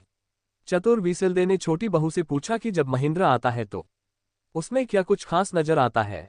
छोटी बहू ने बताया कि जब रात के आखिरी प्रहर महेंद्रा आता है तो उसके बाल गीले होते हैं जिनमें से पानी टपक रहा होता है। चतुर वीसलदे ने बहू को हिदायत दी कि आज उसके बालों के नीचे कटोरा रख उसके भीगे बालों से टपके पानी को इकट्ठा कर मेरे पास लाना। बहू ने यही किया और कटोरे में एकत्र पानी विसलदे के सामने हाजिर किया। विसलदे ने पानी चख कर कहा, ये तो काक नदी का पानी है, इसका मतलब महिंद्रा जरूर मूमल की मैनवी में उसके पास जाता होगा। महिंद्रा की 7 पत्नियों को तो मूमल का नाम सुनकर जैसे आग लग गई। उन्होंने आपस में सलाह कर ये पता लगाया कि महिंद्रा वहां जाता कैसे है। जब उन्हें पता चला कि महिंद्रा चीतल नाम के ऊंट पर सवार हो मूमल के पास जाता है तो दूसरे दिन उन्होंने चीतल ऊंट के पैर तुड़वा दिए ताकि उसके बिना महिंद्रा मूमल के पास ना जाने पाए। रात होते ही जब रामू राय का चीतल लेकर नहीं आया तो महिंद्रा उसके घर गया। वहां उसे पता चला कि चीतल के तो उसकी पत्नियों ने पैर तुड़वा दिए हैं। तब उसने रामू से चीतल जैसा दूसरा ऊंट मांगा। रामू ने कहा, उसके टोले में एक तेज दौड़ने वाली एक टोरडी छोटी ऊंटनी है तो सही, पर कम उम्र होने के चलते वह चीतल जैसी सुलझी हुई व अनुभवी नहीं है। आप उसे ले जाए, पर ध्यान रहे उसके आगे चाबुक ऊंचा ना करे। चाबुक ऊंचा करते ही वह चमक जाती है और जिधर उसका मुंह होता उधर ही दौड़ना शुरू कर देती है। तब उसे रोकना बहुत मुश्किल है। महिंद्रा टोरडी पर सवार हो लोवा के लिए रवाना होने लगा, पर मूमल से मिलने की बेचैनी के चलते वह भूल गया कि चाबुक ऊंचा नहीं करना है और चाबुक ऊंचा करते ही टोरडी ने एड़ लगाए और सरपट भागने लगी। अंधेरी रात में महिंद्रा को रास्ता भी नहीं पता चला कि वह कहां पहुंच गया। थोड़ी देर में महिंद्रा को एक झोपड़े में दिया जलता नजर आया। वहां जाकर उसने उस क्षेत्र के बारे में पूछा तो पता चला कि वह लोवा की जगह बाड़मेर पहुंच चुका है। रास्ता पूछ जब महिंद्रा लोवा पहुंचा तब तक रात का तीसरा प्रहर बीत चुका था। मूमल उसका इंतजार कर सो चुकी थी। उसकी मैनवी में दिया जल रहा था। उस दिन मूमल की बहन सुमल भी मैनवी में आई थी। दोनों की बातें करते करते आंख लग गई थी। सहेलियों के साथ दोनों बहनों ने देर रात तक खेल खेले थे। सुमल ने खेल में पुरुषों के कपड़े पहन पुरुष का अभिनय किया था और वह बातें करती करती पुरुष के कपड़ों में ही मूमल के पलंग पर उसके साथ सो गई। महिंद्रा मूमल की मैनवी पहुंचा। सीधिया चट जैसे ही मूमल के कक्ष में घुसा और देखा कि मूमल तो किसी पुरुष के साथ सो रही है। ये दृश्य देखते ही महिंद्रा को तो लगा जैसे उसे एक साथ हजारों बिच्छुओं ने काट खाया हो। उसके हाथ में पकड़ा चाबुक वही गिर पड़ा और वह जिन पैरों से आया था उन्हीं से चुपचाप बिना किसी को कुछ कहे वापस अमरकोट लौट आया। वह मन ही मन सोचता रहा कि जिस मूमल के लिए मैं प्राण तक न्यौछावर करने के लिए तैयार था वह मूमल ऐसी निकली जिसके लिए मैं कोसों दूर से आया हूं। वह पर पुरुष के साथ सोई मिलेगी। धिक्कार है ऐसी औरत पर। सुबह आंख खुलते ही मूमल की नजर जैसे महिंद्रा के हाथ से छूटे चाबुक पर पड़ी। वह समझ गई कि महिंद्रा आया था पर शायद किसी बात से नाराज होकर चला गया। उसके दिमाग में कई कल्पनाएं आती रही। कई दिनों तक मूमल महिंद्रा का इंतजार करती रही कि वो आएगा और जब आएगा तो सारी गलतफहमियां दूर हो जाएंगी। पर महिंद्रा नहीं आया। मूमल उसके वियोग में फीकी पड़ गई। उसने श्रृंगार करना छोड़ दिया, खाना पीना भी छोड़ दिया। उसकी कंचन जैसी काया काली पड़ने लगी। उसने महिंद्रा को कई चिट्ठियां लिखी पर महिंद्रा की पत्नियों ने वह चिट्ठियां महिंद्रा तक पहुंचने ही नहीं दी। आखिर मूमल ने एक ढोली गायक को बुला महिंद्रा के पास भेजा पर उसे भी महिंद्रा से नहीं मिलने दिया गया। पर वह किसी तरह महिंद्रा के महल के पास पहुंचने में कामयाब हो गया और रात पड़ते ही उस ढोली ने मांध राग में गाना शुरू किया, तुम्हारे बिना सोढ़रान ये धरती धुंधली तेरी मूमल रानी है। उदास मूमल के बुलावे पर असल प्रियतम महिंद्रा अब तो घर आव। ढोली के द्वारा गई मान सुनकर भी महिंद्रा का दिल नहीं पसीजा और उसने ढोली को कहला भेजा कि मूमल से कह देना न तो मैं रूप का लोभी हूं और न ही वासना का कीड़ा। मैंने अपनी आंखों से उस रात उसका चरित्र देख लिया है। जिसके साथ उसकी घनिष्ठता है उसी के साथ रहे। मेरा अब उससे कोई संबंध नहीं। ढोली द्वारा सारी बात सुनकर मूमल के पैरों तले की जमीन ही खिसक गई। अब उसे समझ आया कि महिंद्रा क्यों नहीं आया। मूमल ने तो सपने में भी नहीं सोचा था कि उसे ऐसा कलंक लगेगा। उसने तुरंत अमरकोट जाने के लिए रथ तैयार करवाया ताकि अमरकोट जाकर महिंद्रा से मिल उसका बहम दूर किया जा सके कि वह कलंकिनी नहीं है और उसके सिवाय उसका कोई नहीं। अमरकोट में मूमल के आने व मिलने का आग्रह पाकर महिंद्रा ने सोचा, शायद मूमल पवित्र है, लगता है मुझे ही कोई गलतफहमी हो गई। और उसने मूमल को संदेश भिजवाया कि वह उससे सुबह मिलने आएगा। मूमल को इस संदेश से आशा बंधी। रात को महिंद्रा ने सोचा कि देखें मूमल मुझसे कितना प्यार करती है। सो सुबह उसने अपने नौकर के सिखाकर मूमल के डेरे पर भेजा। नौकर रोता पीटता मूमल के डेरे पर पहुंचा और कहने लगा कि महिंद्रा जी को रात में काले नाग ने डस लिया जिससे उनकी मृत्यु हो गई। नौकर के मुंह से इतना सुनते ही मूमल पछाड़ खाकर धरती पर गिर पड़ी और पड़ते ही महिंद्रा के वियोग में उसके प्राण पखेर उड़ गए। महिंद्रा को जब मूमल की मृत्यु का समाचार मिला तो वह सुनकर उसी वक्त पागल हो गया और सारी उम्र हाय महारी प्यारी मूमल कहता फिरता रहा। राव मालदेव दासी भारमली मेड़ता के राव विरमदेव और राव जयमल के बारे में पढ़ते हुए आपने जोधपुर के शासक राव मालदेव के बारे में जरूर पढ़ा होगा। राव मालदेव अपने समय के राजपुताना के सर्वाधिक शक्तिशाली शासक थे। वे बहुत शूरवीर व धुनी व्यक्ति थे। उन्होंने जोधपुर राज्य की सीमाओं का काफी विस्तार किया था। उनकी सेना में राव जैता व कुपा नामक शूरवीर सेनापति थे। यदि मालदेव राव वीरमदेव व उनके पुत्र वीर शिरोमणि जयमल से बैर न रखते और जयमल द्वारा प्रस्तावित संधि मान लेते जिसमें राव जयमल ने शांति के लिए अपने पैतृक टिकाई राज्य जोधपुर की अधीनता तक स्वीकार करने की पेशकश की थी। जयमल जैसे वीर और जैताकुपा जैसे सेनापतियों के होते राव मालदेव दिल्ली को फतह करने तक समर्थ हो जाते। राव मालदेव के 31 वर्ष के शासनकाल तक पूरे भारत में उनकी टक्कर का कोई राजा नहीं था, लेकिन ये परम शूरवीर राजा अपनी एक रूठी रानी को पूरी जिंदगी मना नहीं सके और वो रानी मरते दम तक अपने शूरवीर पति राव मालदेव से रूठी रही। राव मालदेव का विवाह बैसाख सुदी 4वीं स 1592 को जैसलमेर के शासक राव लुनकरन की राजकुमारी उमादे के साथ हुआ था। उमादे अपनी सुंदरता व चतुरता के लिए प्रसिद्ध थी। राठौड़ राव मालदेव की बारात शाही लवाजमे के साथ जैसलमेर पहुंची। राजकुमारी उमादे राव मालदेव जैसा शूरवीर और महाप्रतापी राजा को पति के रूप में पाकर बहुत प्रसन्नचित थी। विवाह संपन्न होने के बाद राव मालदेव अपने सरदारों व संबंधियों के साथ महफिल में बैठ गए और रानी उमादे सुहाग की सेज पर उनकी राह देखती देखती थक गई। इस पर रानी ने अपनी खास दासी भारमली, जिसे रानी को दहेज में दिया गया था, को राव जी को बुलाने भेजा। दासी भारमली राव मालदेव जी को बुलाने गई। खूबसूरत दासी को नशे में चूर राव जी ने रानी समझकर अपने पास बिठा लिया। काफी वक्त गुजरने के बाद भी भारमली के न आने पर रानी जब राव जी कक्ष में गई और भारमली को उनके आगोश में देख रानी ने वह आरती वाला थाल जो राव जी की आरती के लिए सजा रखा था, ये कहकर कि अब राव मालदेव मेरे लायक नहीं रहे, उलट दिया। प्रातःकाल राव मालदेव जी नशा उतरा तब वे बहुत शर्मिंदा हुए और रानी के पास गए, लेकिन तब तक वह रानी उमादे रूठ चुकी थी और इस कारण एक शक्तिशाली राजा को बिना दुल्हन के एक दासी को लेकर वापस बारात लानी पड़ी। ये रानी आजीवन राव मालदेव से रूठी ही रही और इतिहास में रूठी रानी के नाम से मशहूर हुई। इस रानी के लिए किले की तलहटी में एक अलग महल भी बनवाया गया, लेकिन वह वहां भी कुछ दिन रहकर वापस लौट गई। 2 साल पहले जब एक मित्र को जोधपुर का किला दिखाने ले गया था, तब गाइड ने किले के ऊपर से ही दूर से उस रूठी रानी का महल दिखाया था, लेकिन कैमरा न होने वजह से उस वक्त उस महल का फोटो नहीं ले पाया।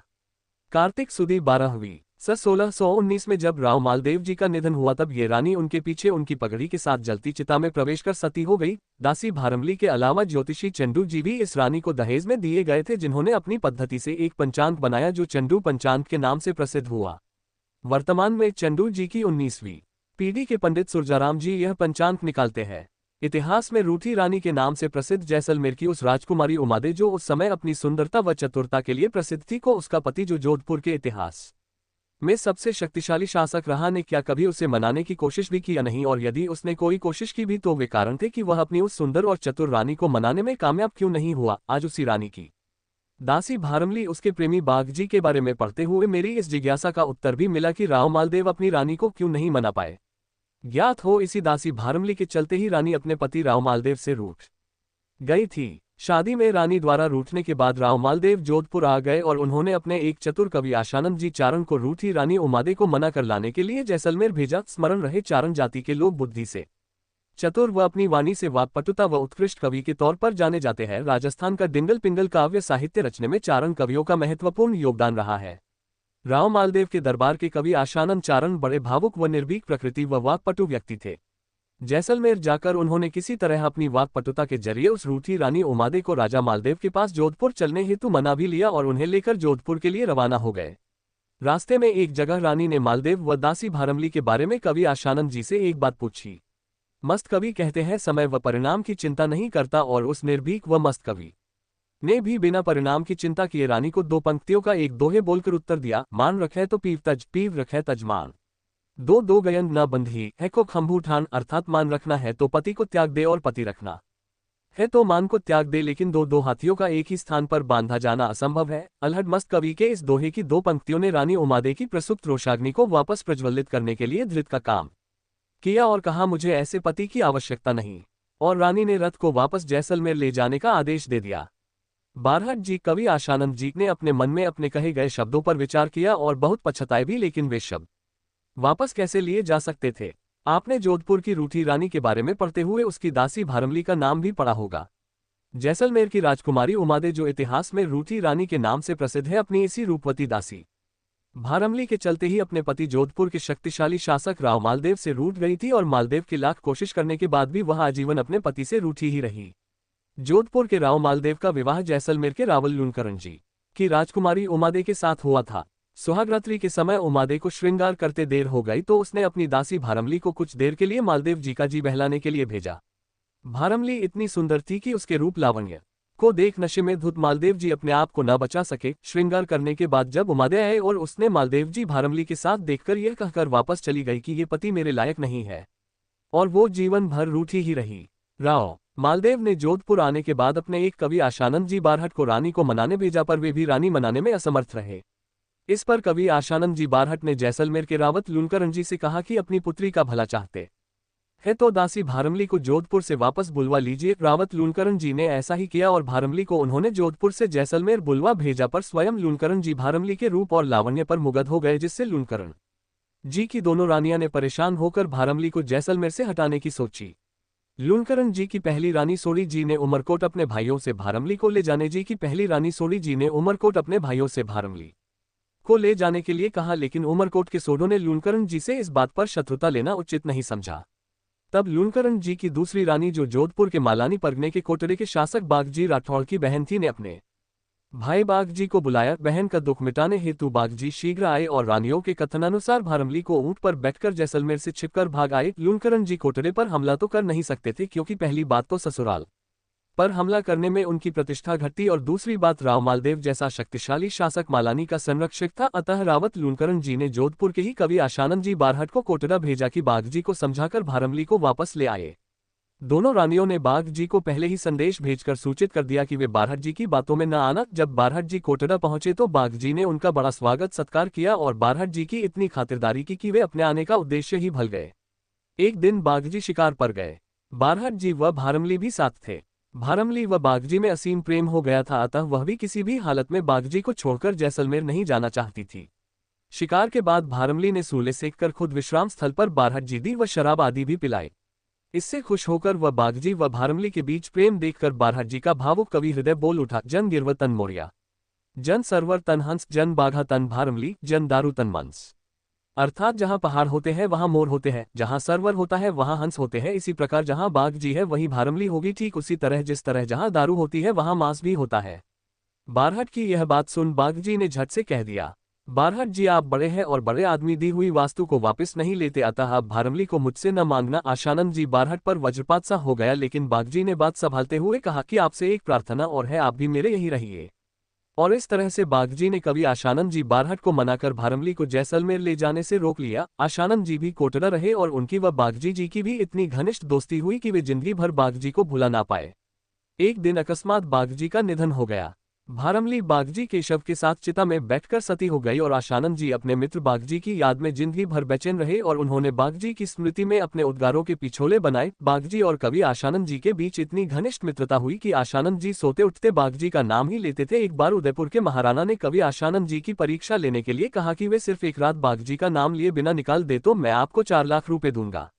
कवि पुत्र ने भरपूर कोशिश की कि कवि पिता अपने मित्र बागजी का नाम कम से कम एक रात्रि तो न ले, पर कवि मन कहाँ चुप रहने वाला था। बुबना जलाल नवाब सिंध के नवाब के 2 बेटियां थीं, मुमना और बुबना। मुमना सीधी सादी और गृह कार्य में उलझी रहे। बुबना तेज व चंचल रूप के साथ गुणों का भी खान, सब तरफ उसके रूप और गुणों के चर्चे।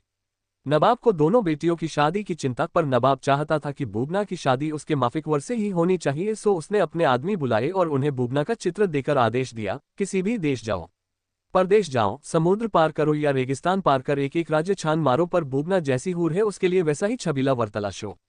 नवाब के आदमी बुबना का चित्र लिए एक राज्य से दूसरे राज्य भटकते भटकते आखिर थटापखर नामक राज्य में पहुंचे और वहां के बादशाह मृगतामाईची के भांजे जलाल को देखा। देखते ही नवाब के आदमियों को पहली ही नजर में जलाल बुबना के लायक लगा। उन्होंने जलाल को एक तरफ लेकर बुबना का चित्र दिखा, अपनी मंशा जाहिर की। जलाल भी बुबना का चित्र देख बुबना के रूप और लावण्य पर लट्टू हो गया और उसे लगा जैसे बुबना उसी के लिए बनी है। नवाब के आदमी वापस सिंध लौटे और नवाब को जलाल के बारे में बताया। काचद्र कर बरसना, मन चंगम मुख मिठ, रणसूरा जग वल्लभा, सोहम बिरलादित, चरित्रवान, दानी, साफ दिल वाला, मीठे वचन बोलने वाला, युद्धों में जीतने वाला, लोगों का प्यारा, ऐसे गुण वाला है जलाल। ऐसे गुण वाले व्यक्ति कम ही मिलते हैं। जलाल के बारे सुन व उसकी तस्वीर देख सिंध का नवाब भी बहुत खुश हुआ और उसने काजी को बुलाकर थटापखर जलाल और बुबना की शादी तय करने रवाना कर दिया। उधर बुबना ने भी जलाल का चित्र देख उसे उसी वक्त अपना पति मान लिया, आखिर वह छबीला था ही ऐसा। काजी थटापखर पहुंच बादशाह मृगतामाईची को बुबना का चित्र दिखा, जलाल से शादी तय करने हेतु बात की, पर मृगतामाईची का मन बुबना का खूबसूरत चित्र देखते ही फिसल गया। बोला, बुबना से तो शादी हम करेंगे काजी साहब, 60 साल का बूढ़ा जिसके मुंह में दांत नहीं, पैर कब्र में लटके, और शादी बूबना जैसी जवान और खूबसूरत हूर से करने की मन में। बेचारा काजी घबराया। बादशाह मृगतामाइची को उसने बहुत समझाया पर वह कहाँ मानने वाला था और कुछ धंधे काजी को अपनी तरफ कर लिया। काजी ने बूबना की बादशाह से व मुमना की जलाल से शादी तय कर दी। जलाल को इस बात का पता चला तो वह भी बहुत दुखी हुआ पर कर भी क्या सकता था, आखिर बादशाह का हुक्म भी मानना ही पड़ेगा। थटापखर से बारात सिंध आए। लोगों ने देखा एक हाथी पर एक जवान दूल्हा बैठा है और दूसरे हाथी के होदे में एक तलवार रखी है। नवाब ने भी देखा तो उसने काजी को बुलाकर पूछा, जलाल मियाँ हाथी पर बैठे हैं ठीक है, पर दूसरे हाथी के होदे पर रखी इस तलवार का क्या मतलब? तब काजी ने बताया कि जलाल की शादी मुमना से व बूबना की शादी बादशाह मृगतामाइची से तय की है, सो बादशाह ने खानदा विवाह परंपरा से शादी करने हेतु अपनी तलवार भेजी है। नवाब को इस बात का पता लगते ही काजी पर बहुत गुस्सा आया। वह उसे जो चाहे दंड दे सकता था, पर बादशाह मृगतामाइची का खानदा बिना बूबना से लौटना आसान नहीं था। मृगतामाइची बहुत शक्तिशाली था, सिंध का नवाब उससे पंगा ले ही नहीं सकता था। सो उसने मजबूरी में ही बूबना का निकाह मृगतामाइची से कराना मान लिया। बूबना को जब इस बात पता चला तो उसके बदन में मानो आग लग गई हो। वह इस खबर से तिलमिला उठी और निश्चय किया कि वह निकाह जलाल से ही करेगी, और उसने अपनी एक खास दासी को बुलाकर जलाल के पास संदेश भेज दिया कि वह उसी की है और उसी की होकर रहेगी। साथ ही जलाल की तलवार मंगा बादशाह की तलवार की जगह उससे निकाह की रस्म पूरी करी। लोगों की नज़र में मुमना का निकाह जलाल से व बूबना का निकाह बादशाह मृगतामाइची से हो गया, पर हकीकत कुछ और ही थी।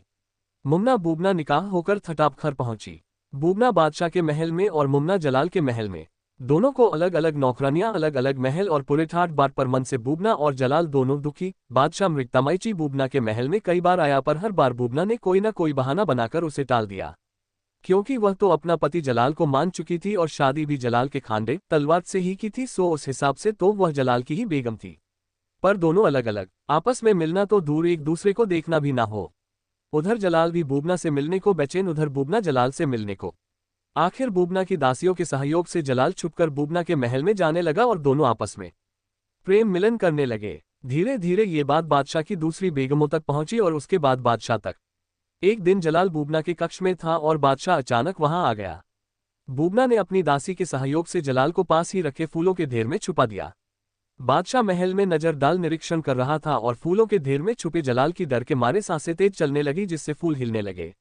ये देख बूबना की दासी से रहा नहीं गया और उसने जलाल को ताना देते हुए दोहा कहा, भंवरा कले लपेटियो काय कंपे कांप जो जियो तो जुग समो, मुवो तो मोटी ठान की भंवरा कले में फंस गया है, लेकिन बुजदिल कांप क्यों रहा है? अरे डर मत, जिंदा रहा तो कली का आनंद लेगा, मर गया तो क्या हुआ, प्यारी जगह तो मरेगा। दोहा सुनकर जहां बूबना मुस्कुराई वही बादशाह बोला, ये दोहा किसको देखकर या किसके लिए था? दासी ने बहाना बनाते हुए बोला, हुजूर, कल रात को एक भंवरा बेगम के गजरे के फूलों में बैठ गया था। रात को कली बंद हुई तो बेचारा फंस गया, बस मैं तो उसी का जिक्र कर रही थी। यो चोरी छिपे दोनों को मिलते महीनों गुजर गए। उनकी हरकतें बादशाह तक जाती रही, पर बादशाह कभी दोनों को एक साथ नहीं पकड़ सका। बादशाह ने जलाल को बूबना से दूर रखने को बहुत पापड़ बेले। कभी शिकार पर साथ ले जाए तो कभी किसी युद्ध अभियान में भेज दे, पर दोनों का प्यार कम ना हुआ। शिकार से रात को बादशाह के सोते ही जलाल घोड़ा दौड़ाकर बूबना के महल में आ जाए और सुबह वापस शिकारगाह में। युद्ध अभियान में भी भेजे तो जलाल युद्ध जल्द जीतकर बूबना के लिए जल्द लौट आए। बादशाह मृगतामाइची ने दोनों पर नजर रखने के लिए बूबना को से महल में रखा, जिसके चारों तरफ पानी था, और पानी के तालाब के बाहर पहरा लगा दिया। पर जलाल तो पहरेदारों को धमकाता हुआ पानी में कूद पड़ा। उधर से बूबना उसके लिए नावले लाए और अपने महल में ले गई। अब ये बातें भी बादशाह को पता चलनी थी। एक दिन बादशाह ने अपनी बड़ी बेगम से चर्चा करते हुए कहा, जलाल बूबना के किस्से सुनते सुनते मैं तंग आ गया हूँ। ये जलाल मर जाए तो ही इससे पीछा छूटे। बेगम ने सलाह देते हुए बादशाह को एक उपाय बताया, जिससे काम भी हो जाए और बदनामी भी ना हो। योजना के अनुसार बादशाह मृगतामाइची जलाल को शिकार खेलने के लिए ले गया और उधर अपने आदमी भेजकर महल में खबर फैला दी कि शिकार खेलते खेलते जलाल मियाँ घोड़े से गिरकर मर गए। पूरे महल में रोना धोना शुरू हो गया। बूबना को भी पता चला तो उसके मुंह से सिर्फ यही निकला, हाय जलाल, और बूबना के प्राण पखेरु उड़ गए। बादशाह के आदमियों ने आकर बादशाह को बूबना की इस तरह हुई मौत की सूचना दी। जलाल भी वहीं खड़ा था। सुनकर बोला, मेरी मौत की खबर सुनते ही बूबना मर गई। वाकई वो मुझसे बहुत व सच्चा प्यार करती थी। इतना कह जलाल भी पछाड़ खाकर गिर पड़ा और पड़ते ही उसके भी प्राण पखेरु उड़ गए। बादशाह मृगतामाइची को अब समझ आया कि प्यार क्या होता है। उसने हुक्म दिया, ये दोनों सच्चे प्रेमी थे, इन्हें एक कब्र में दफनाया जाए। कब्र तैयार हुई। बादशाह मृगतामाइची कब्र पर फूलों की चादर चाने आया और घुटने टेककर उसने खुदा से माफी मांगी, हे परवरदिगार, मैंने इन दोनों सच्चे प्रेमियों के बीच आकर बहुत बड़ा गुनाह किया है, मुझे माफ कर देना। कंवल केहर की प्रेम कहानी। गुजरात का बादशाह महमूद शाह अपने अहमदाबाद के किले में मारवाड़ से आए जवाहर पातुर की बेटी कंवल को समझा रहा था, मेरी बात मान ले, मेरी रखेल बन जा, मैं तुझे 2 लाख रुपए सालाना की जागीर दे दूंगा और तेरे सामने पड़े ये हीरे जवाहरात भी तेरे। जिद मत कर, मेरा कहना मान और मेरी रखेल बनना स्वीकार कर ले। कहकर बादशाह ने एक हीरो का हार कंवल के गले में डालने की कोशिश की, पर यह क्या। इतने शक्तिशाली बादशाह की बात ठुकराते हुए कंवल ने हीरो का हार तोड़कर फेंक दिया। उसकी मां जवाहर पातुर ने बेटी की हरकत पर बादशाह से माफी मांगते हुए बेटी कंवल को समझाने का थोड़ा समय मांगा। मां ने कंवल को बहुत समझाया कि बादशाह की बात मान ले और उसकी रखेल बन जा, तू पूरे गुजरात पर राज करेगी। पर कंवल ने मां से साफ कह दिया कि वह केहर को प्यार करती है और उसकी हो चुकी है, इसलिए गुजरात तो क्या, अगर कोई दुनिया का बादशाह भी आ जाए तो उसके किस काम का। कंवर केहर सिंह चौहान महमूद शाह के अधीन एक छोटी सी जागीर बारिया का जागीरदार था और कंवल उसे प्यार करती थी।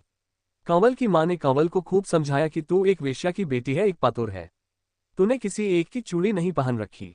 पर कंवल ने साफ कह दिया कि केहर जैसे शेर के गले में बांह डालने वाली उस गीदड़ महमूद के गले कैसे लग सकती है। पास ही के कमरे में उपस्थित महमूद के कानों में जब ये शब्द पड़े तो वह गुस्से से भर गया। उसने कंवल को महल में कैद करने के आदेश देने के साथ ही कंवल से कहा, अब तू देखना, तेरे शेर को तेरे आगे ही पिंजरे में मैं कैसे कैद करके रखूंगा। और बादशाह में अपने सिपह सालारों को बुला ऐलान कर दिया कि केहर को कैसे भी कैद करने वाले को केहर की जागीर बारिया जब्त कर दे दी जाएगी, पर केहर जैसे राजपूत योद्धा से कांटेक्ट कर ले।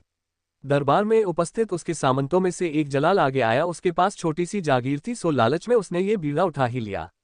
योजना के अनुसार साबरमती नदी के तट पर शीतला माता के मेले के दिन महमूद शाह ने जलक्रीड़ा आयोजित की। जलाल एक तैराक योद्धा आरबखां को जलक्रीड़ा के समय केहर को मारने हेतु ले आया। जलक्रीड़ा शुरू हुई और आरबखां केहर पर पानी में ही टूट पड़ा, पर केहर भी तैराकी व जल युद्ध में कम न था, सो उसने आरबखां को इस युद्ध में मार डाला।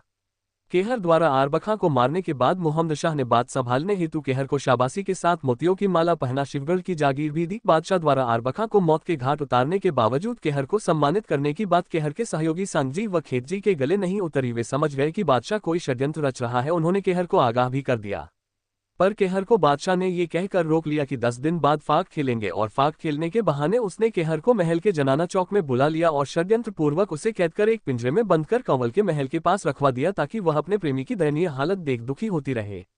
कंवल रोज पिंजरे में कैद केहर को खाना खिलाने खुद आती और मौका देख केहर से निकलने के बारे में चर्चा करती। एक दिन कंवल ने एक कटारी व एक छोटी आरी केहर को लाकर दी। वह उसी समय केहर की दासी टुन्ना ने वहां सुरक्षा के लिए तैनात फालूदा खां को जहर मिली भांग पिला बेहोश कर दिया। इस बीच मौका पाकर केहर पिंजरे के दरवाजे को काट आजाद हो गया और किसी तरह महल से बाहर निकल अपने साथियों सांगजी व खेतजी के साथ अहमदाबाद से बाहर निकल आया। उसकी जागीर बारिया तो बादशाह ने जब्त कर जलाल को दे दी थी, सो केहर मेवाड़ के एक सीमावर्ती गांव बठून में आ गया और गांव के मुखिया गंगो भील से मिलकर आपबीती सुनाई। गंगो भील ने अपने अधीन 60 गांवों के भीलों का पूरा समर्थन केहर को देने का वायदा किया। अब केहर बठून के भीलों की सहायता से गुजरात के शाही थानों को लुटने लगा। सारा इलाका केहर के नाम से कांपने लगा। बादशाह ने कई योद्धा भेजे केहर को मारने के लिए, पर हर मुठभेड़ में बादशाह के योद्धा ही मारे जाते। महमूद शाह का कोई सामंत केहर के आगे आने की हिम्मत नहीं करता, सो वह बार बार जलाल को खत लिखता कि केहर को खत्म करे। पर एक दिन बादशाह को समाचार मिला कि केहर की तलवार के एक बार से जलाल के टुकड़े टुकड़े हो गए। कंवल केहर के ज्यों ज्यों किससे सुनती उतनी ही खुश होती और उसे खुश देख बादशाह को उतना ही गुस्सा आता, पर वह क्या करे, बेचारा बेबस था। केहर को पकड़ने या मारने की हिम्मत उसके किसी सामंत व योद्धा में नहीं थी। कंवल महमूद शाह के किले में तो रहती, पर उसका मन हमेशा केहर के साथ होता। वह महमूद शाह से बात तो करती, पर ऊपरी मन से केहर की वीरता का कोई किस्सा सुनती तो उसका चेहरा चमक उठता और वह दिन रात किले से भागकर केहर से जा मिलने के मंसूबे बनाती। छगना नाय की बहन कंवल की नौकरानी थी। एक दिन कंवल ने एक पत्र लिख छगना नाय के हाथ केहर को भिजवाया। केहर ने कंवल का संदेश पढ़ा, मारवाड़ के व्यापारी मुंदड़ा की बारात अजमेर से अहमदाबाद आ रही है, रास्ते में आप उसे लूटना मत और उसी बारात के साथ वेश बदलकर अहमदाबाद आ जाना। पहुंचने पर मैं दूसरा संदेश आपको भेजूंगी। ईश्वर ने चाहा तो आपका और मेरा मनोरथ सफल होगा। अजमेर अहमदाबाद मार्ग पर मुंदड़ा की बारात में केहर व उसके 4 साथी बारात के साथ हो लिए। केहर जोगी के वेश में था, उसके चारों राजपूत साथी हथियारों से लैस थे। मुंदड़ा भी खुश था कि इन 4 हथियारों लैस बाके राजपूतों को देख रास्ते में बारात को लुटने की किसी की हिम्मत नहीं पड़ेगी। केहर को चिट्ठी लिखने के बाद कंवल ने बादशाह के प्रति अपना रवैया बदल लिया। वह उससे कभी मजाक करती, कभी कभार तो केहर की बुराई भी कर देती, पर महमूद शाह को अपना शरीर छूने न देती। उधर मुंदड़ा जी की बारात अहमदाबाद पहुंच चुकी थी। कंवल ने अपनी दासी को बारात देखने के बहाने भेज केहर को सारी योजना समझा दी। बारात पहुंचने से पहले ही कंवल ने महमूद शाह से कहा, हजरत केहर का तो कोई अता पता नहीं, आखिर आपसे कहाँ बच पाया होगा। उसका इंतजार करते करते मैं भी थक गई हूँ, अब तो मेरी जगह आपके चरणों में ही है। लेकिन हुजूर, मैं आपकी रखेल, आपकी बांदी बनकर नहीं रहूंगी। अगर आप मुझे वाकई चाहते हैं तो आपको मेरे साथ विवाह करना होगा, और विवाह के बारे में मेरी कुछ शर्तें हैं, वह आपको माननी होगी। 1. शादी मुंदड़ा जी की बारात के दिन ही हो। 2. विवाह हिंदू रीति रिवाजानुसार हो। विनायक बैठे, मंगल गीत गाए जाए, सारी रात नौबत बाजे। 3. शादी के दिन मेरा डेरा बुलंद गुंबज में हो। 4. आप बुलंद गुंबज पधारे तो आतिशबाजी चले, तोपे छूटे, ढोल बजे। 5. मेरी शादी देखने वालों के लिए किसी तरह की रोक टोक ना हो, और मेरी मां जवाहर पातुर पालकी में बैठकर बुलंद गुंबज के अंदर आ सके। उस खूबसूरत कंवल को पाने हेतु उस कामुक बादशाह ने उसकी सारी शर्तें स्वीकार कर ली और मुंदड़ा जी की बारात के दिन अपनी व कंवल की शादी का दिन तय कर दिया। शादी के दिन सांझ ढले कंवल की दासी टुन्ना पालकी ले जवाहर पातुर को लेने उसके डेरे पर पहुंची। वहां योजनानुसार केहर शस्त्रों से सुसज्जित हो पहले ही तैयार बैठा था। टुन्ना ने पालकी के कहारों को किसी बहाने इधर उधर कर दिया और उसमें चुपके से केहर को बिठा पालकी के पर्दे लगा दिए।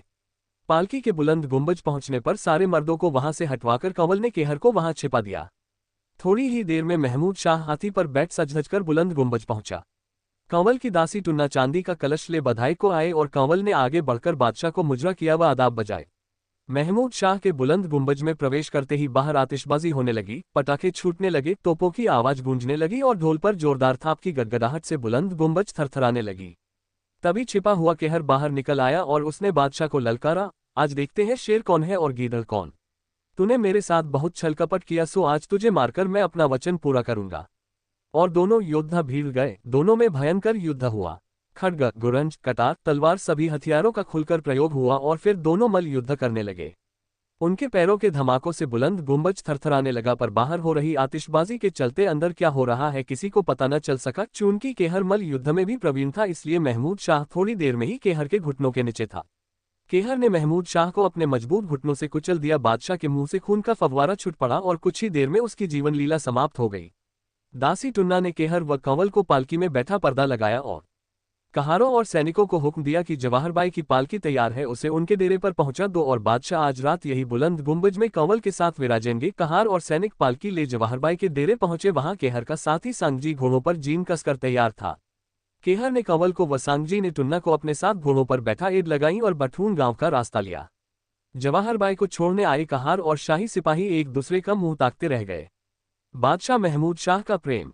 राजस्थान का इतिहास वीरता की सच्ची गाथाओं के साथ साथ अनूठी प्रेम कहानियों के लिए भी जाना जाता है। यहाँ अनेकों प्रेम कथाएं प्रचलित हैं, लेकिन उनमें से कुछ ही ऐसी हैं जो इतिहास के पन्नों पर अपना नाम लिखवाने में सफल हुए। ऐसी ही एक कहानी है मारवाड़ के एक वेश्या की बेटी की, जिसने राजा के आदेश की अवहेलना की।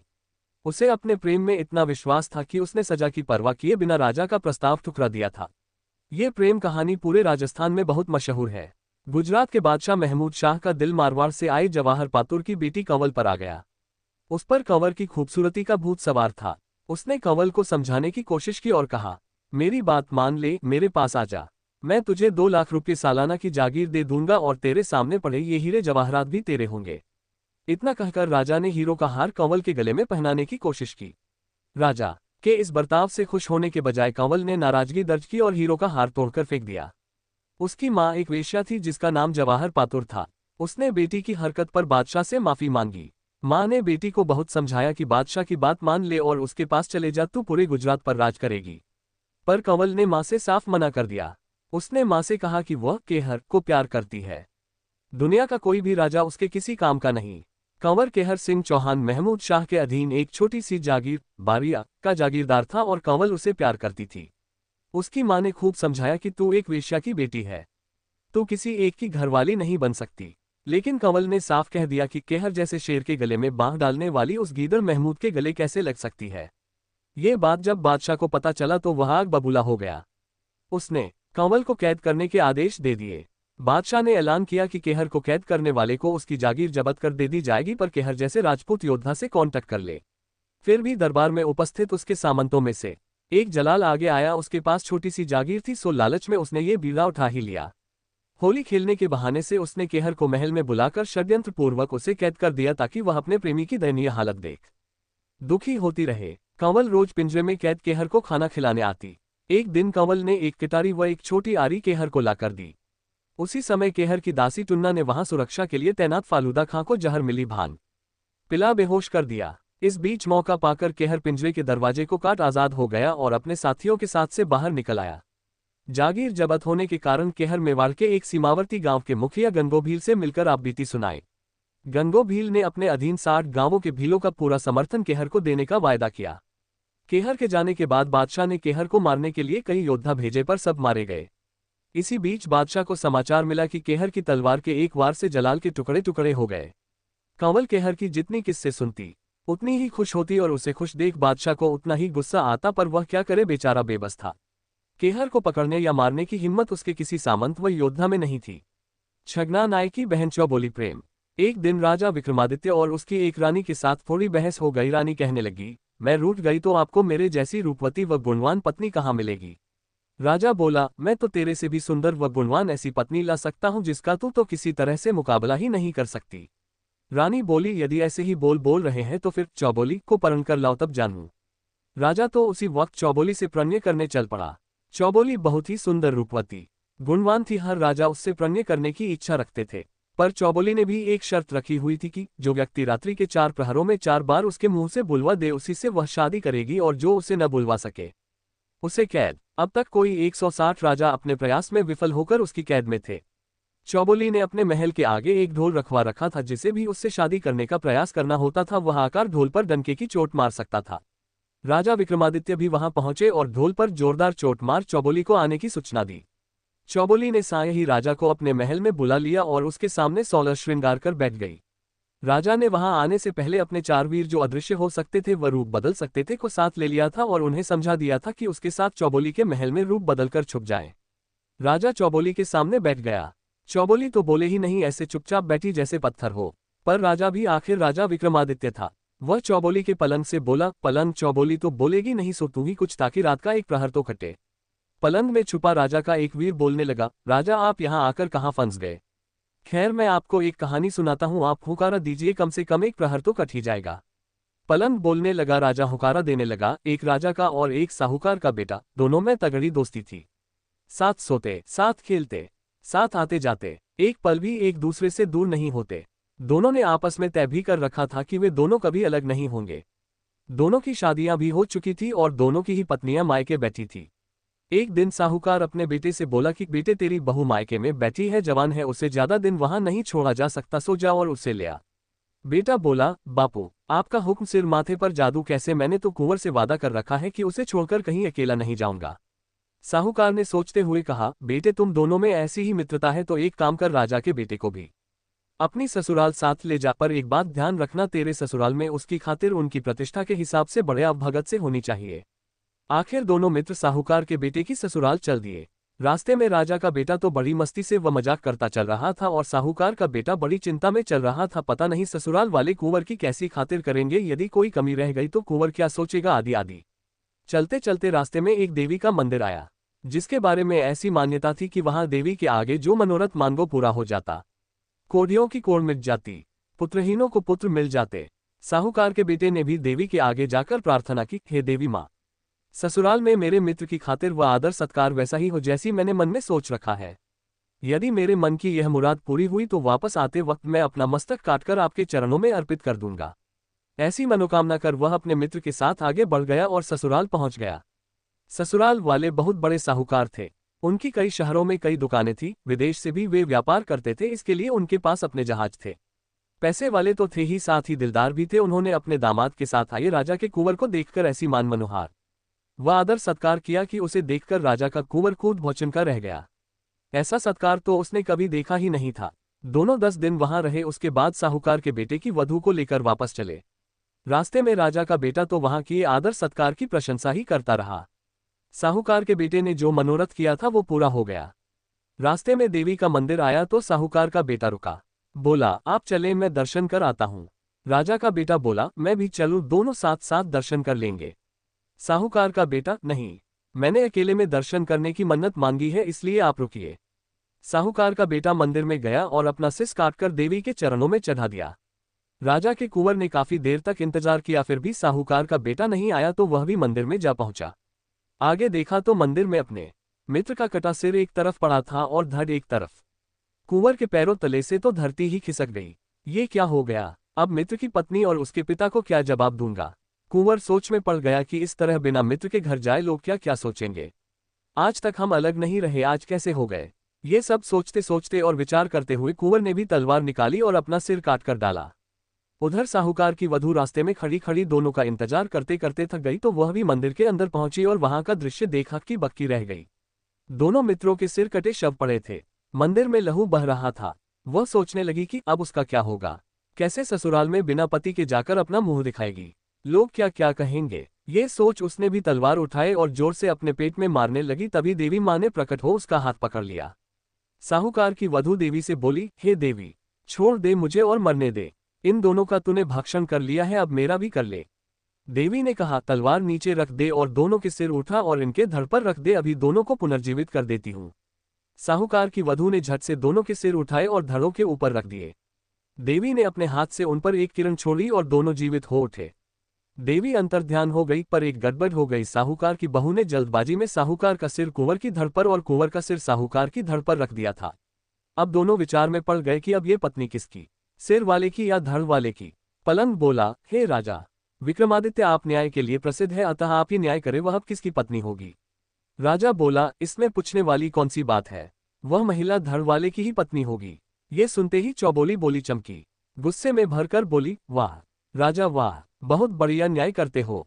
धड़ से क्या लेना देना, पत्नी तो सिर वाले की ही होगी। सिर बिना धड़ का क्या मोल? राजा बोला, आप जो कह रही है वही सत्य है। बजा रे ढोली ढोल। चौबोली बोली पहला बोल और ढोली ने ढोल पर जोरदार डंका मारा। दे। अब राजा ने चौबोली के कक्ष में रखे पानी के मटके को बतलाया, हे मटके, एक प्रहर तो पलंग ने काट दी, अभी भी रात के 3 प्रहर बचे हैं। तू भी कोई बात बता ताकि कुछ तो समय कटे। मटका बोलने लगा। राजा हुंकार देता गया, मटका, एक समय की बात है, एक राजा का बेटा और एक साइकार का बेटा बचपन से ही बड़े अच्छे मित्र थे। साथ रहते, साथ खेलते, साथ खाते पीते। एक दिन उन्होंने बचपने व नादानी में आपस एक वचन किया कि जिसकी शादी पहले होगी वह अपनी पत्नी को सुहाग रात को अपने मित्र के पास भेजेगा। समय बीता और बात आई गई हो गई। समय के साथ दोनों मित्र बड़े हुए तो साहूकार ने अपने बेटे का विवाह कर दिया। साहूकार की बहू घर आ गई।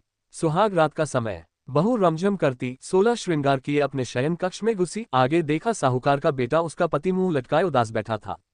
साहूकारनी बड़ी चतुर थी, अपने पति की यह हालत देख बड़े प्यार से हाथ जोड़कर बोली, क्या बात नाथ, क्या आप मेरे से नाराज हैं? क्या मैं आपको पसंद नहीं हूं? या मेरे माँ बाप ने शादी में जो दिया वह आपको पसंद नहीं? मैं जैसी भी हूं आपकी सेवा में हाजिर हूं। आपने मेरा हाथ थामा है, मेरी लाज बचाना अब आपके हाथ में है। साहूकार बोला, ऐसी बात नहीं है, मैं धर्म संकट में फंस गया हूं। बचपन में नादानी के चलते अपने मित्र राजा के कुंवर से एक वचन कर लिए था जिसे न निभा सकता न तोड़ सकता, अब क्या करूं समझ नहीं आ रहा, और न ही वचन के बारे में बताना आ रहा। ऐसा क्या वचन दिया है आपने? कृपया मुझे भी बताएं, यदि आपने कोई वचन दिया है तो उसे पूरा भी करेंगे, मैं भी आपका इसमें साथ दूंगी। साहूकार पुत्र ने अपनी पत्नी को न चाहते हुए भी बचपन में किए वचन की कहानी सुनाई। पत्नी बोली, हे नाथ, चिंता ना करें, मुझे आज्ञा दीजिए, मैं आपका वचन भी निभा लूंगी और अपना धर्म भी बचा लूंगी।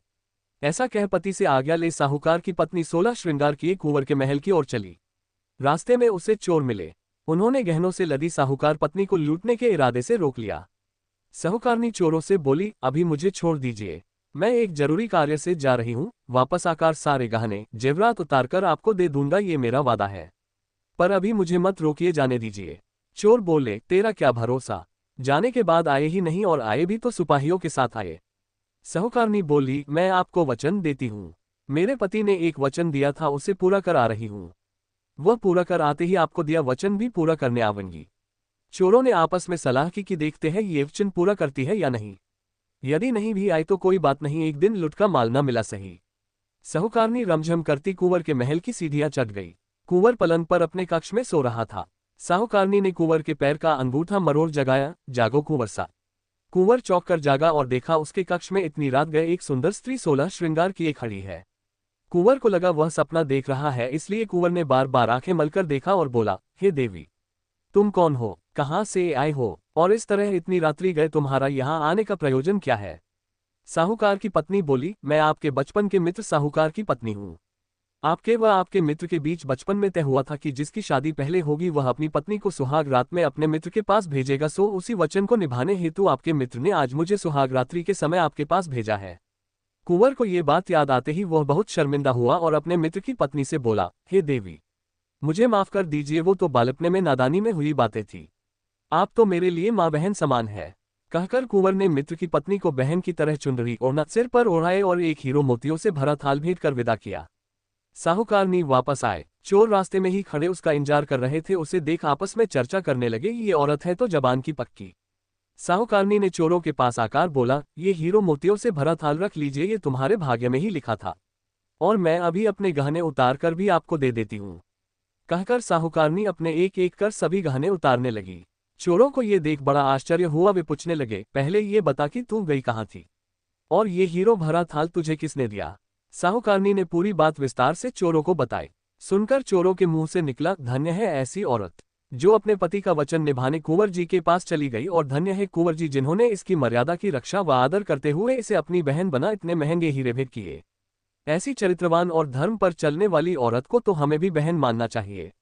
और चोरों ने भी उसे बहन मान उसका सारा धन लौटते हुए उनके पास जो थोड़ा बहुत लुटा हुआ धन था भी उसे भेंट कर उसे सुरक्षित उसके घर तक पहुंचा दिया। अब मटकी राजा से बोली, हे राजा विक्रमादित्य, आपने बहुत बड़े बड़े न्याय किए हैं, अब बताइए इस मामले में किसकी भलमनसाहत बड़ी, चोरों की या कुंवर की। राजा बोला, ये तो साफ है कुंवर की भलमनसाहत ज्यादा बड़ी। इतना सुनते ही चौबोली को गुस्सा आ गया और वह गुस्से में राजा से बोली, अरे राजा, तेरी अक्ल कहाँ गई? क्या ऐसे ही न्याय करके तू लोकप्रिय हुआ है? सुन, इस मामले में चोर बड़े भले मानस निकले। जब साहूकारनी चोरों को वचन के मुताबिक इतना धन दे रही थी, फिर भी चोरों ने उसे बहन बना पास में जो था वह भी दे दिया, इसलिए चोरों की भलमनसाहत ज्यादा बड़ी है। राजा बोला, चौबोली ने जो न्याय किया है वह खरा है। बजा रे ढोली ढोल। चौबोली बोली, दूजो बोल, और ढोली ने नंगारे पर जोर से दो दे मारी। दे दे। अब राजा चौबोली के महल की खिड़की से बोला, 2 घड़ी रात तो कट गई, अब तू ही कोई बात कहता कि तीसरा प्रहर कट सके। खिड़की बोली, ठीक है राजा, आपका हुक्म सिर माथे, मैं आपको कहानी सुना रही हूँ, आप हुक्कारा देते जाना। खिड़की राजा को कहानी सुनाने लगी। एक गांव में एक ब्राह्मण व एक साहूकार के बेटे के बीच बहुत गहरी मित्रता थी। जब वे जवान हुए तो एक दिन ससुराल अपनी पत्नियों को लेने एक साथ रवाना हुए। कई दूर रास्ता काटने के बाद आगे दोनों के ससुराल के रास्ते अलग अलग हो गए। अतः अलग अलग रास्ता पकड़ने से पहले दोनों ने सलाह मशविरा किया कि वापसी में जो यहाँ पहले पहुंच जाए वो दूसरे का इंतजार करे। ऐसी सलाह कर दोनों ने अपने अपने ससुराल का रास्ता पकड़ा। साहूकार के बेटे के साथ एक नाई भी था। ससुराल पहुंचने पर साहूकार के साथ नाई को देखकर एक बुजुर्ग महिला ने अन्य महिलाओं को सलाह दी कि जवाई जी के साथ आए नाई को खातिर में कहीं कोई कमी नहीं रह जाए, वरना ये हमारी बेटी के ससुराल में जाकर हमारी बहुत उल्टी सीधी बातें करेगा और इसकी बढ़िया खातिर करेंगे तो यह वहां जाकर हमारी तारीफों के पूरे गांव में पुल बांधेगा, इसलिए इसकी खातिर में कोई कमी ना रहे। बस फिर क्या था, घर की बहू बेटियों ने बुढ़िया की बात को पकड़ नाई की पूरी खातिरदारी शुरू कर दी। वे अपने जवाई को पूछे या ना पूछे पर नाई को हर काम में पहले पूछे। खाना खिलाना हो तो पहले नाई, बिस्तर लगाना हो तो पहले नाई के लगे। साहूकार का बेटा अपनी ससुराल में मायूस और नाई उसे देख अपनी मूंछ मरोड़े। ये देख मन ही मन दुखी हो साहूकार के बेटे ने वापस जाने की जल्दी की। ससुराल वालों ने भी उसकी पत्नी के साथ उसे विदा कर दिया। अब रास्ते में नाई साहूकार पुत्र से मजाक करते चले कि ससुराल में नाई की इज्जत ज्यादा रही कि जवाई की। जैसे जैसे नाई ये डायलॉग बोले साहूकार का बेटा मन ही मन जल भून जाए, पर नाई को इससे क्या फर्क पड़ने वाला था, उसने तो अपनी डायलॉग बाजी जारी रखी। ऐसे ही चलते चलते काफी रास्ता कट गया। आधे रास्ते में ही साहूकार के बेटे ने इसी मनोहार वाली बात पर गुस्सा कर अपनी पत्नी को छोड़ नाई को साथ ले चल दिया। इस तरह बीच रास्ते में छोड़ देने पर साहूकार की बेटी बहुत दुखी हुई और उसने अपना रथ वापस अपने मायके की ओर मोड़ लिया, पर वह रास्ता भटककर किसी और अनजाने नगर में पहुंच गई। नगर में घुसते ही एक मालन का घर था। साहूकारनी ने अपना रथ रोका और कुछ धन देकर मालन से उसे अपने घर में कुछ दिन रहने के लिए मना लिया। मालन अपने बगीचे के फूलों से माला आदि बनाकर राजमहल में सप्लाई करती थी। अब मालन फूल तोड़कर लाए और साहूकारनी नित नए डिजाइन के गजरे, मालाएं आदि बनाकर उसे राजा के पास ले जाने हेतु दे दे। एक दिन राजा ने मालन से पूछा कि आजकल फूलों के ये इतने सुंदर डिजाइन कौन बना रहा है? तुझे तो ऐसे बनाने आते ही नहीं। मालन ने राजा को बताया, हुकुम, मेरे घर एक स्त्री आई हुई है, बहुत गुणवंती है, वही ऐसी सुंदर सुंदर कारीगरियां जानती है। राजा ने हुक्म दे दिया कि उसे हमारे महल में हाजिर किया जाए। अब क्या करे? साहूकारनी ने बहुत मना किया, पर राजा का हुक्म कैसे टाला जा सकता था, सो साहूकारनी को राजा के सामने हाजिर किया गया। राजा तो उस रूपवती को देखकर आसक्त हो गया, ऐसी सुंदर नारी तो उसके महल में कोई नहीं थी। सो राजा ने हुक्म दिया कि इसे महल में भेज दिया जाए। साहूकारनी बोली, हे राजन, आप तो गांव के मालिक होने के नाते मेरे पिता समान है। मेरे ऊपर कुदृष्टि मत रखिए और छोड़ दीजिए। पर राजा कहाँ मानने वाला था, नहीं माना। अतः साहूकारनी बोली, आप मुझे सोचने हेतु 6 माह का समय तो दीजिए। राजा ने समय दे दिया, साथ ही उसके रहने के लिए गांव के नगर के बाहर रास्ते पर एक एकांत महल दे दिया। साहूकारनी रोज उस महल के झरोखे से आते जाते लोगों को देखती रहती, कहीं कोई ससुराल या पीहर का कोई जान पहचान वाला मिल जाए तो समाचार भेजे जा सके। उधर रास्ते में ब्राह्मण का बेटा अपने मित्र साहूकार का इंतजार कर रहा था। जब साहूकार को अकेले आते देखा तो वह सोच में पड़ गया। उसने पास आते ही साहूकार के बेटे से उसकी पत्नी के बारे में पूछा तो साहूकार बेटे ने पूरी कहानी ब्राह्मण पुत्र को बताई।